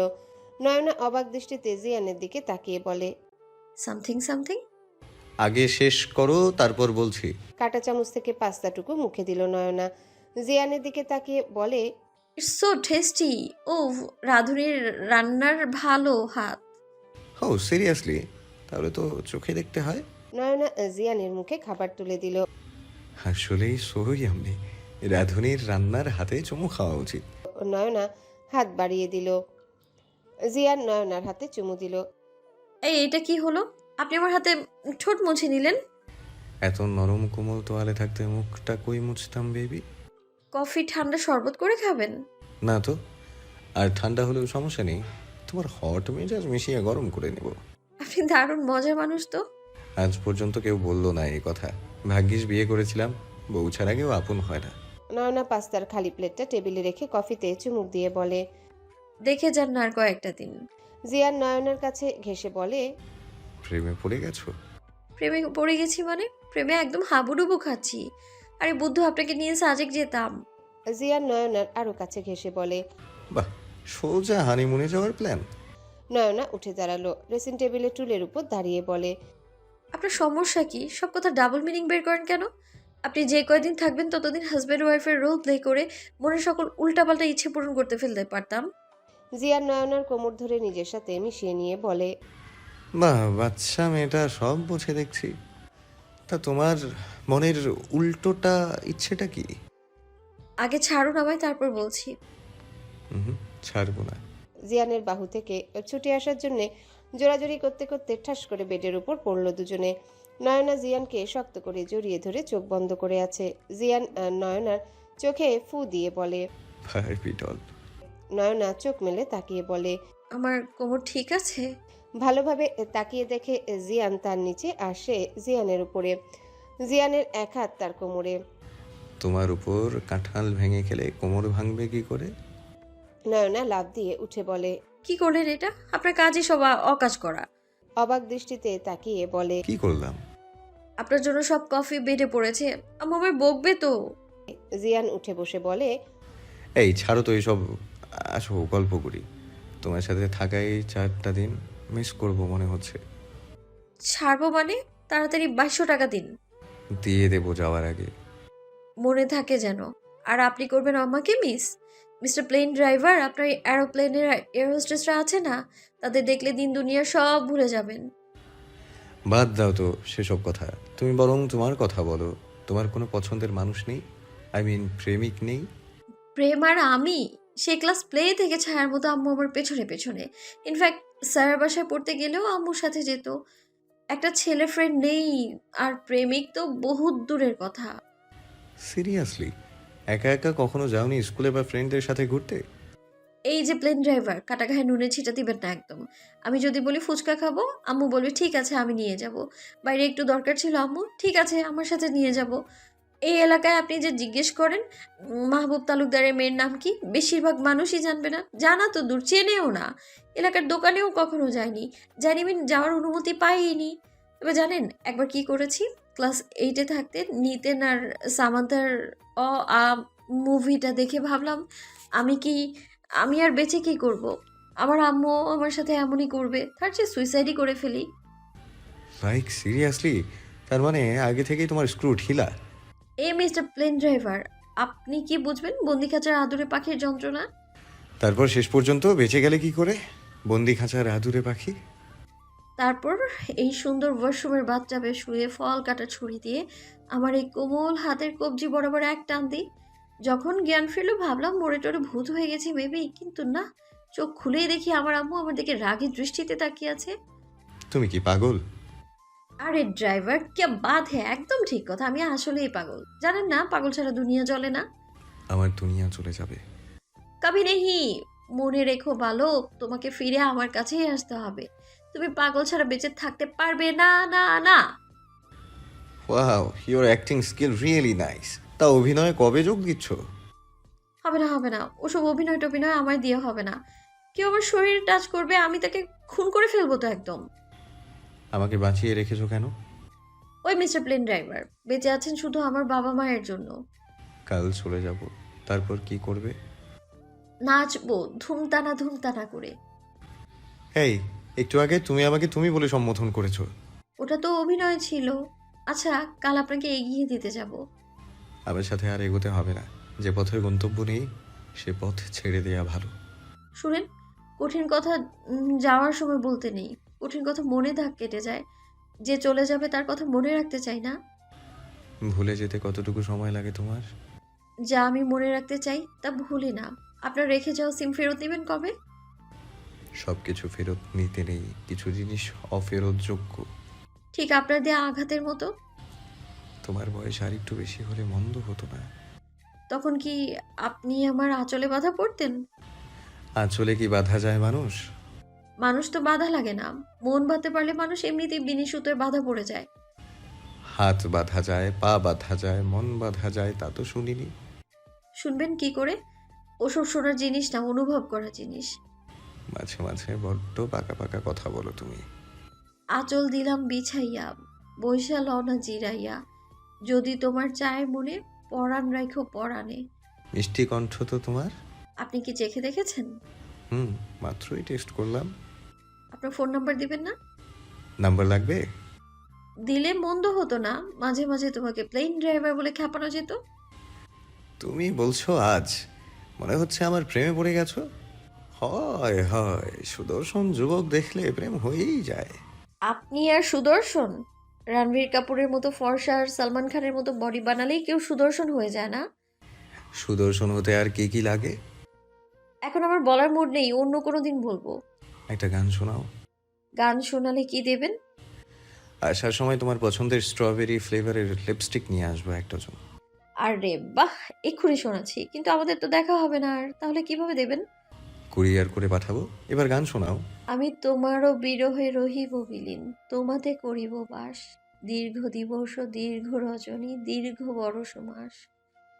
যদি আর কারে ভালোবাসো, যদি আর ফিরে নাহি আসো, তবে তুমি যাহা চাও তাই যেন পাও, আমি যত দুঃখ পাই গো। তুমি কি আমার বিরোহিনী? জানি না, মন চাইলো তাই। চলে যাওয়ার মুহূর্তে এত মিষ্টি সুর শোনানো ঠিক না, কারণ তার হৃদয়ে দাগ কাটে। আমার কথা আমায় ফেরত দিচ্ছেন? জড়িয়ে ধরবেন ঠিক আছে, কিন্তু নো কিসমিস। কিসমিস না খেলে মিষ্টি মুখ কি করে হবে? কিসমিস তো খেতেই হবে। মিষ্টি ফ্রিজের আছে, এনে দিচ্ছি। ঠোঁটে মিষ্টি থাকে সেটা আপনাকে কে বললো মিস্টার পাইলট? ও সরি মিস্টার প্লেন ড্রাইভার। একদম আমায় বোকা বানাবেন না, আপনার কাজই ওটা। কোনটা বেবি ডল? কিসমিস খাওয়া। আপনার মিষ্টি দরকার হলে চকলেট খান, রসগোল্লা খান, গোলাপ জামুন খান, তারপর রসমালাই খান, চমচম খান, বাতাসা খান, লাড্ডু খান, সন্দেশ খান। আরে বাহ, এত খানদের নাম মুখস্থ তোমার? তা খান রেখে চৌধুরী সাহেবে মজলে কেন? একদম ঠিক হচ্ছে না কিন্তু, আমি বলেছি খেতে। ওয়েট বলেই নয়না নিজের রুম থেকে লিপস্টিক এনে জিয়ানের সামনে ধরে বলে, টেস্ট। তোমার ঠোঁটে ছোঁয়া না পেলে মিষ্টি লাগবে না তো? দেরি হচ্ছে না আপনার? তোমার বাবা মাকে কি বলবে? বলবো জামাই গেছে বিদেশে, আমার পরীক্ষার পর আসবে। তারপর? তারপর পরীক্ষার পর একটা প্রেম করব, এরপর তাকে বিয়ে করে নেব, ব্যাস কাহিনী খতম। এত সহজ সব কিছু? হয়তো সহজ না, কিন্তু মুখ দিয়ে বলে তো চাঁদেও ভ্রমণ করা যায়, অথচ চাঁদে ভ্রমণ করা তো সহজ না। তবে চাঁদে যাওয়ার স্বপ্ন দেখতে তো আর বাধা নেই, আমিও স্বপ্ন দেখছি, চেষ্টা করব পূরণ করার। জিয়ান নয়নার দিকে দৃষ্টি দিল। বেগুনি রঙের সালোয়ার কামিজ, কোমর ছড়িয়ে, লম্বা চুলগুলো ছড়িয়ে আছে এলোমেলো হয়ে, স্নিগ্ধ শিশিরের ভেজা সদ্য ফোটা গোলাপের মতো মায়াবী মুখখানা। এভাবে কি দেখছেন? যাওয়ার আগে নজর দিচ্ছেন? আর তো তোমাকে দেখা হবে না, তাই দেখে নিচ্ছি। ভুলে যাবেন? তাহলে এভাবে কেন দেখছেন? আপনার কি মনে হয় আপনি আমায় ভুলতে পারবেন? পারবো না? আমার চেহারা দিকে তাকান, এই চেহারা দেখার পর ভোলা সম্ভব? সুনয়না তালুকদারকে যে একবার দেখেছে সে কখনো তাকে ভুলতে পারবে না। হয়তো সম্ভব। আমাকে বের হতে হবে। পিচ্ছি, তোমার আম্মুকে ডাকো। আপনি ড্রয়িং রুমের সোফায় এসে বসুন মুরব্বি, আমি আম্মুকে ডাকছি। মুরব্বি? আমার মতো ইয়াং ম্যানকে তোমার মুরব্বি মনে হচ্ছে? আমার মতো সুন্দরী ষোড়শী বালিকাকে যদি আপনার পিচ্চি মনে হয়, তাহলে আপনি তো আমার দৃষ্টিতে মুরব্বি, তাই নয় কি? ডিয়ার আদুরে পাখি, আপনার আম্মুকে একটু ডেকে পাঠাবেন? Okay, the most handsome boy, just wait. হয়তো অসম্ভব, আমাকে বের হতে হবে। পিচ্ছি, তোমার আম্মুকে ডাকো। জিয়ান সোফায় বসে আছে, শ্বশুরের দেওয়া ব্ল্যাক ব্লেজার, হোয়াইট শার্ট, চুলগুলো সেট করা, কড়া পারফিউমের স্মেল, হাতে ব্ল্যাক ওয়াচ। হুট করে একটা বাচ্চা এসে বলে, এই তুই কে রে, আমার বাসায় বসে আছিস হিরো সেজে? জিয়ান তাকিয়ে দেখে 7-8 বছরের একটা মেয়ে কোমরে হাত দিয়ে দাঁড়িয়ে আছে। আপনি কে গো দাদি আম্মা? চুপ কর, এত বড় সাহস আমাকে দাদি আম্মা বলিস? আমার বাবাকে চিনিস? সরি, ভয় পাচ্ছি তো। আপনার বাবার নাম কি? মাহবুব তালুকদার। জাহানারা বেগম এসে বলেন, সূচনা, তুমি এখানে কি করছো? আম্মু, এটা কে? তোমার ভাইয়া। এবার যাও নিজের রুমে। সূচনা দৌড়ে চলে গেল। কেমন আছো বাবা? আমাদের বাসায় কোনো সমস্যা হয়নি তো? ভালো আছি। না। তুমি বসো, আমি নাস্তা রেডি করে আসছি। আমাকে বের হতে হবে, কাল থেকে আমার ফ্লাইট, তাই আজ পৌঁছাতে হবে। আবার ফিরবে কবে বাবা? 3-4 মাস পর মেবি। নাস্তা করে যাও বাবা। জিয়ান সম্মতি জানাতে জাহানারা বেগম নাস্তা রেডি করতে চলে গেল। নয়না এসে জিয়ানের সামনে দাঁড়ালো, জিয়ানের দিকে ভালোভাবে পর্যবেক্ষণ করে বলে, ছেলেদের একটু কম সুন্দর হতে হয়, এমন ধবধবে সাদা হলে তো মেয়েদের নজর বেশি পড়ে, তার উপর আবার ধূসর রঙের চোখ, আপনার উচিত নজর টিকা লাগিয়ে ঘোরা। তোমার নজর কি আমার উপর আটকে গেল নাকি Sunayana Chowdhury? Big mistake mister plane driver.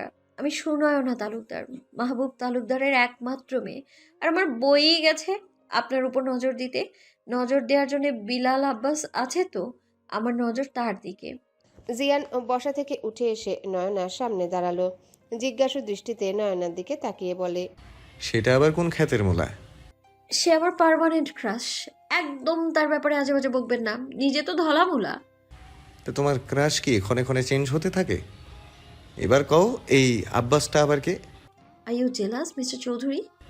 আমার মতো সুদর্শন ইয়াং পাইলট চোখের সামনে থাকতে অন্য কাউকে দেখে ক্রাশ খেলে জেলাস হব না? আপনি 3 মাস সুন্দর, তবে আমার বিল্লু বেস্ট। বিল্লু? বাহ, এত প্রেম! কি শুরু করলেন মিস্টার ড্রাইভার? ও থাকে পাকিস্তানে, আমি বাংলাদেশে, প্রেমটা হবে কি করে? জিয়ান অত্য হাসি দিয়ে বলে, পাগলের সুখ মনে মনে। আপনার বউ পাগল। আপাতত আমি পাগলের জামাই, এই যে বন্দি খাঁচার আদুরে পাখি। মজা নিচ্ছেন এটা বলে? মজা নেব কেন, আদুরে পাখি। এই ডায়লগ ভালো লেগেছে। এই তোমার বোন আছে বললে না তো? আমার বোন? আমি তো ওয়ান অ্যান্ড অনলি। সূচনাকে?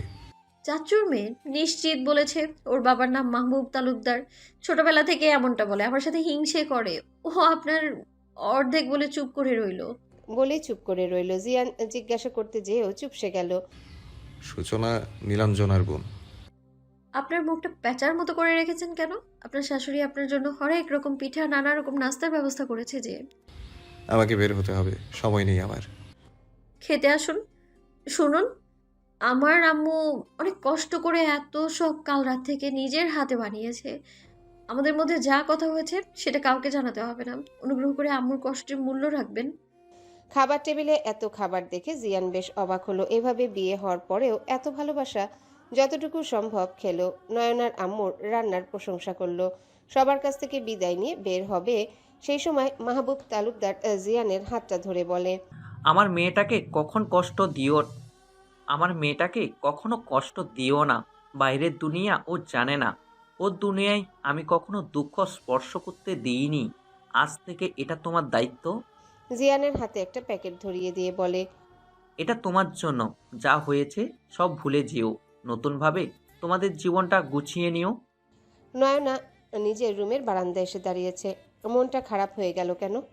মন খারাপ হলেই নয়নার আকাশ দেখতে ইচ্ছা করে। উদাস মনে দৃষ্টি স্থির করে তাকিয়ে আছে কুয়াশার চাদরে কেটে ঝলমলে রোদের দিকে।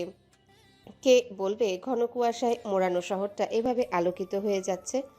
একটু আগে শহর জুড়ে আয়ত্ত করেছিল ঘন কুয়াশা, অথচ রোদের ঝলকে এখন তার অস্তিত্ব বিলীন হওয়ার পথে। তোর বিলাপ বয়ফ্রেন্ড রেজা এই 5 দিন ধরে তোর কচি বোনের সাথে ফুলসজ্জা সেরেছে, আর তুই কিনা তার বিরহে বিভোর।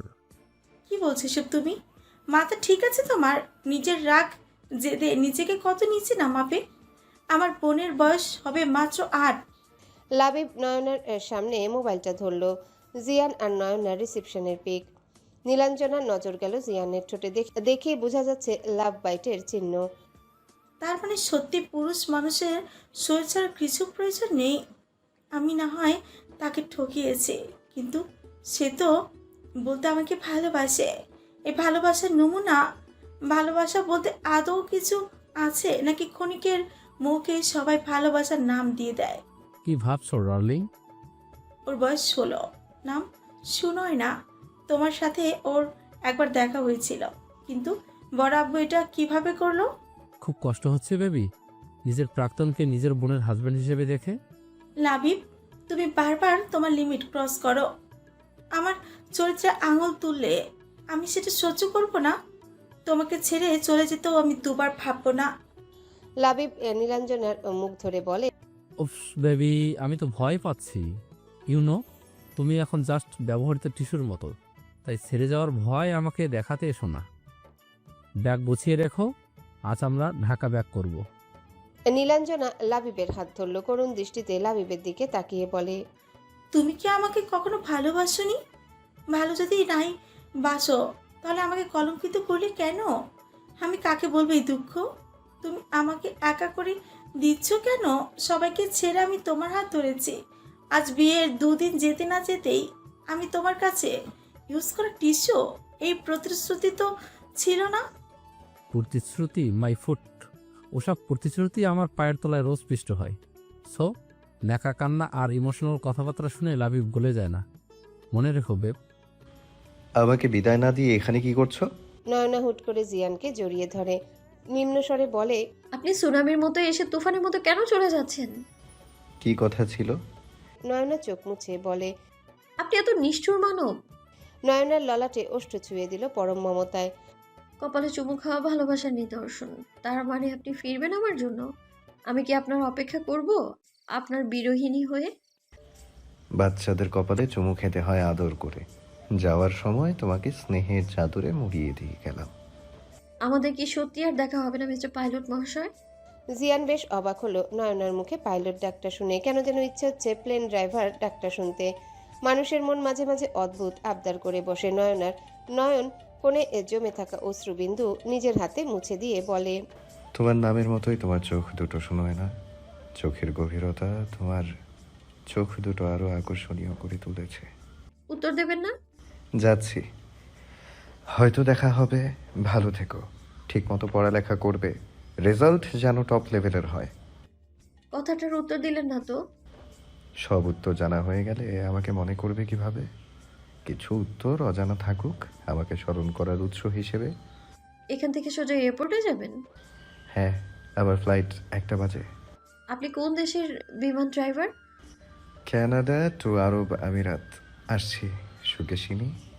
নয়না দরজা পর্যন্ত আসলো না। এই কয়দিনে তার হৃদয়ে ভালোই জায়গা করে নিয়েছে লোকটা। নয়না মনোযোগ বসালো আকাশ দেখায়। মানুষও কি আকাশের মতোই ক্ষণে ক্ষণে রূপ বদল করে? হঠাৎ নিচে চোখ পড়তেই 4 চোখের মিলন ঘটল। নিচ থেকে আরো 2টি নয়ন তার দিকে স্থির করলো। হাত দিয়ে বিদায় জানিয়ে গাড়িতে বসলো। গাড়ির গ্লাস দিয়ে তাকিয়ে আছে নয়নার দিকে। নয়নার দৃষ্টি এদিক সেদিক করেনি। চোখে চোখে কথা হচ্ছে, যে কথা শব্দ হয়ে ফুটতো না ঠোঁটে। নয়নার চোখের ভাষা বুঝতে পারছে জিয়ান, কিন্তু দ্বিতীয়বার ভালোবাসার মতো ভুল করতে চায় না। ভালোবাসা মন্দবাসা ক্ষণিকের মোহ। জিয়ান চলে গেল নয়নার দৃষ্টিসীমার বাহিরে। নয়না কিছু সময় আকাশের পানে আনমনে তাকিয়ে থেকে রুমে আসলো। কাল রাতে জিয়ানের হাতের উপর মাথা রেখে গল্প করতে করতে ঘুমিয়ে পড়েছিল নয়না। একদিনে নিজের রুম জুড়ে অন্য আরেকজনের বাস যেন ভীষণ মিস করছে নয়না। বেডে এখনো ছড়িয়ে আছে জিয়ানের রেখে যাওয়া শার্ট জিন্স। শার্ট হাতে উঠালো, নাকের সামনে নিয়ে অনুভব করতে লাগলো জিয়ানের অস্তিত্বের ঘ্রাণ। হঠাৎ নিজের অজান্তেই শার্টটা জড়িয়ে ধরল। চোখ থেকে 2 ফোঁটা অশ্রু গড়িয়ে পড়ল। শার্ট হাত থেকে ফেলে দিয়ে নিজের হৃদয়ে হাত রেখে বলে, আমি আপনাকে ভালোবাসতে পারি না। এটা আমার ক্ষণিকের মোহ মায়া নয় তো আবেগ। সাইড টেবিলের উপর নজর স্থির হলো। দ্রুত যে জিয়ানের ওয়ালেট হাতে নিল। আইডি কার্ড সহ আরও কিছু প্রয়োজনীয় কার্ড, সাথে বেশ কিছু টাকা। নয়না নিজের ফোন থেকে জিয়ানকে কল করতে যেয়ে খেয়াল করলো নাম্বার নেওয়া হয়নি।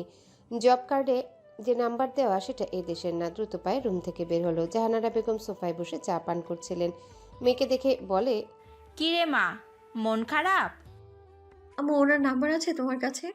কার? জামাইয়ের নাম্বার? হ্যাঁ। আমার কাছে তো নেই। কোনো প্রয়োজন? আমারও খেয়াল ছিল না নাম্বার রাখতে। ওনার ওয়ালেট রেখে গেছে, এটার মধ্যে অনেক দরকারি জিনিস আছে। নিচে ড্রাইভার আছে, তুই রেডি হয়ে আয়, আমি বোরখা পরছি। রেডি হয়ে আসবো মানে? এয়ারপোর্টে দিয়ে আসি। আচ্ছা দ্রুত করো। জিয়ান কিছু দূর এসে বাসায় কল করলো। ওপাশ থেকে রিসিভ হতেই মিতা বেগম বলেন, একবার আমার সাথে দেখা করবি না বাবা? আমার সময় নেই আম্মু। শোনো, নয়নাকে কোনো জোরাজুরি করবে না। সামনে ওর এক্সাম, সেখানে ফোকাস করতে দাও। রেজা, বিয়েটা কিন্তু পুতুল খেলা নয়। মেয়েটা তোর বউ। আল্লাহ তাআলা কালাম পড়ে সবাইকে সাক্ষী রেখে তোদের বিয়েটা হয়েছে, মাথায় রাখিস। নিজের দায়িত্ব থেকে পালিয়ে যায় না। আম্মু, আমি ছোট বাচ্চা না, সো আমাকে লেকচার দিতে হবে না। বাবাকে বলে দিও কথাটা। তার বেহুদা রেপুটেশনের জন্য নয়নার এক্সামে কোনো রকম ত্রুটি যেন না হয়। মিতা বেগম আর কিছু বলার আগে খট করে কল কেটে গেল। মিতা বেগম দ্রুত উঠে আসলো জিয়ানের রুমে। আজ সকালে অনিকেত এসেছিল বাসায়। তার মানে পাসপোর্ট টিকিট সব অনিকেত নিয়ে গেছে। জিয়ানের রুম থেকে বের হয়ে নিজের রুমে আসলো। নাজিম চৌধুরী খুব মনোযোগ দিয়ে কোনো কাজ করছেন। মিতা বেগম বললেন, শুনছো, রেজা চলে যাচ্ছে। ছুটি শেষে যাচ্ছে মানে কি? যেতে তো হবেই। আমাদের সাথে দেখা না করে। মিতা, ছেলে বড় হলো, অযথা ইমোশনাল হবে না তাদের নিয়ে। ওরা বড় হয়েছে, ওদের পার্সোনাল লাইফ আছে, ওদের মতো থাকতে দাও। আর হ্যাঁ, 2 দিন পর তালুকদার বাড়ি থেকে চৌধুরী বংশের বৌমাকে নিয়ে আসবে। রেজা কল করেছিল, বলেছে সুনয়ার এক্সাম সামনে, তাই ডিস্টার্ব করতে না। সব কথা শুনলে হবে? মন মর্জি মতো বিয়ে করেছে। চৌধুরী বাড়ির বউ বাপের বাড়িতে পড়ে থাকবে? আমি যেটা বললাম সেটাই শেষ কথা। আর হ্যাঁ, তোমার ছোট নবাবের খবর কি? আগামীকাল ফিরবে। তাহলে বলে দিও দেশ ভ্রমণ শেষ হলে যেন অফিস ভ্রমণে যায়। আমার বয়স হচ্ছে, একা সম্ভব না পুরোটা হ্যান্ডেল করা। মিতা বেগম মনে মনে একটা মেয়ের কমতি অনুভব করছে। ছেলেরা যেমন তার হাজবেন্ডও তেমন তার মন কেউ বুঝতে চায় না। এই যে ছেলেটা তার সাথে দেখা না করে চলে গেল, তার তো হৃদয় পুড়ছে, ইচ্ছে করছে নিজের ছেলের কপালে চুমু খেতে, মাথায় হাত বুলিয়ে বলতে, ঠিকমতো খাবার খাবি, ঠিকমতো ঘুমাবি, নিজের খেয়াল রাখিস বাবা। দীর্ঘশ্বাস ছেড়ে নিজের রুম থেকে বের হয়ে জিয়ানের রুমে আসলো। ছোটবেলায় ছেলে দুটো তার আঁচল ধরে সারা বাড়ি ঘুরত। কোনো আবদার থাকলে সেদিন আর আঁচল ছাড়তো না, আবদার পূরণ না হওয়া পর্যন্ত। তার হাতে রান্না ছাড়া পেট পুড়ত না। খাবার খেয়ে হাত মোছার জন্য বেছে নিত মায়ের আঁচল। পরে গিয়ে সামান্য কেটে গেলেও সে কি পায় না। সন্তান বড় হলে তাদের ভালোবাসা কি কমে যায় বাবা মায়ের প্রতি? মিতা বেগম জিয়ানের বেডে বসলো, মনে মনে বলে, এবার তোকে তোর পছন্দের খাবার রান্না করে খাওয়ানো হলো না, আবার কবে ফিরবি বাবা? এই তোর বউকে দেখা, বিয়েতে যেতে পারিনি, বউ দেখা দ্রুত। আমার বউ দেখে তোর বুকে ব্যথা বাড়ুক আমি চাই না। শালা বুকে ব্যথা হার্ট অ্যাটাক হলো, বাবিকে দেখবো। জিয়ান মোবাইল বের করে বলে, এই দেখ আমার অস্থায়ী বউ। আরে বাহ, বাবি তো মাশাল্লাহ কিউটের ড্রাম। অস্থায়ী বউ মানে কি? মেয়ের বয়স 16 বছর, আর তাছাড়া নীলাঞ্জনার বোন, তাই এই বিয়ে বাতিল করে দিব ওর 18 বছর হলেই। আহ, বুকে ব্যথা পেল। তোর কি কপাল, এত সুন্দর বউ পেয়েও অস্থায়ী। আর এদিকে একটা প্রেমিকাও কপালে জুটল না। স্থায়ী অস্থায়ী বউ তো দূরের কথা। তোর কপালে বিয়ে নেই, মেয়ে দেখলে তার 100টা খুঁত খোঁজা শুরু করিস, সিঙ্গেল মরবি, এমন চলতে থাকবে। ইহা হতে পারে না, আমার বউ চাই, একদম পারফেক্ট বউ। চুপ কর, আমি নিজে বিয়ে করে নিজস্ব বউ বানাবো। সে কি, বউ তৈরির ফ্যাক্টরি থাকতে তুই এখনো সিঙ্গেল? বাসে পাশাপাশি বসে আছে লাবিব আর নীলাঞ্জনা। জানালার সাথে হেলান দিয়ে বাহিরে তাকিয়ে আছে নীলাঞ্জনা। এভাবে মন মারা হয়ে আছো, মনে হচ্ছে সদ্য বিধবা হয়েছো। মুখে কিছু আটকায় না?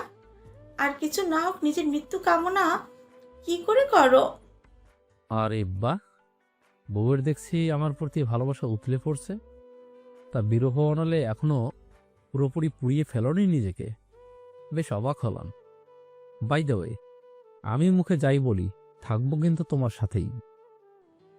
সাথে থাকলেই হবে?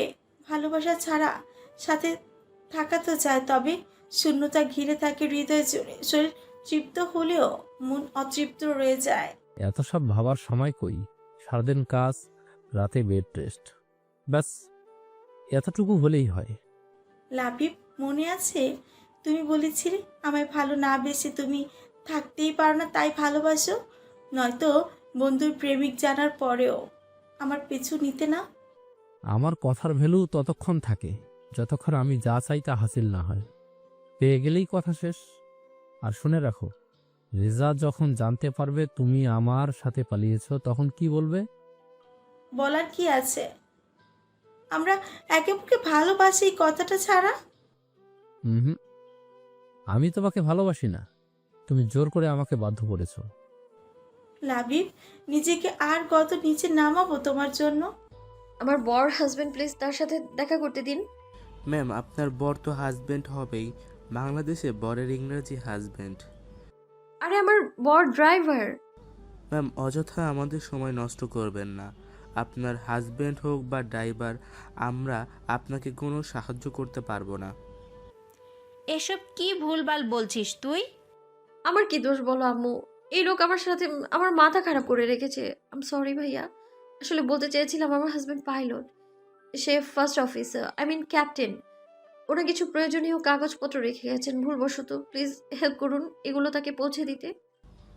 কোন দেশে যাবে আপনার হাজব্যান্ড? কানাডা। ওয়েট ম্যাম, 1,500 টাকা দিন। নয়না কিছু বলতে নিলেই জাহানারা বেগম নয়নার হাত টেনে ধরে, নিজের ব্যাগ থেকে টাকা বের করে দেন। লোকটা একটা টোকেন দিয়ে বলে, রুম নাম্বার 10-এ চলে যান, তারা আপনাকে হেল্প করবে। ধন্যবাদ ম্যাম। নয়না রুম নাম্বার খুঁজতে লাগলো। হঠাৎ করে চিৎকার করে ডেকে উঠল, মিস্টার প্লেন ড্রাইভার। অনিকেতের সাথে পুরো রাস্তা হাসি ঠাট্টা করতে করতে এয়ারপোর্টে চলে আসে দুজনেই। অনিকেত জিয়ানের ব্যাগ নামিয়ে এনে বলে, তুই আমার বন্ধু, এটা আমার বিশ্বাস করতে কষ্ট হয়। তোর বিশ্বাস করতে হবে না।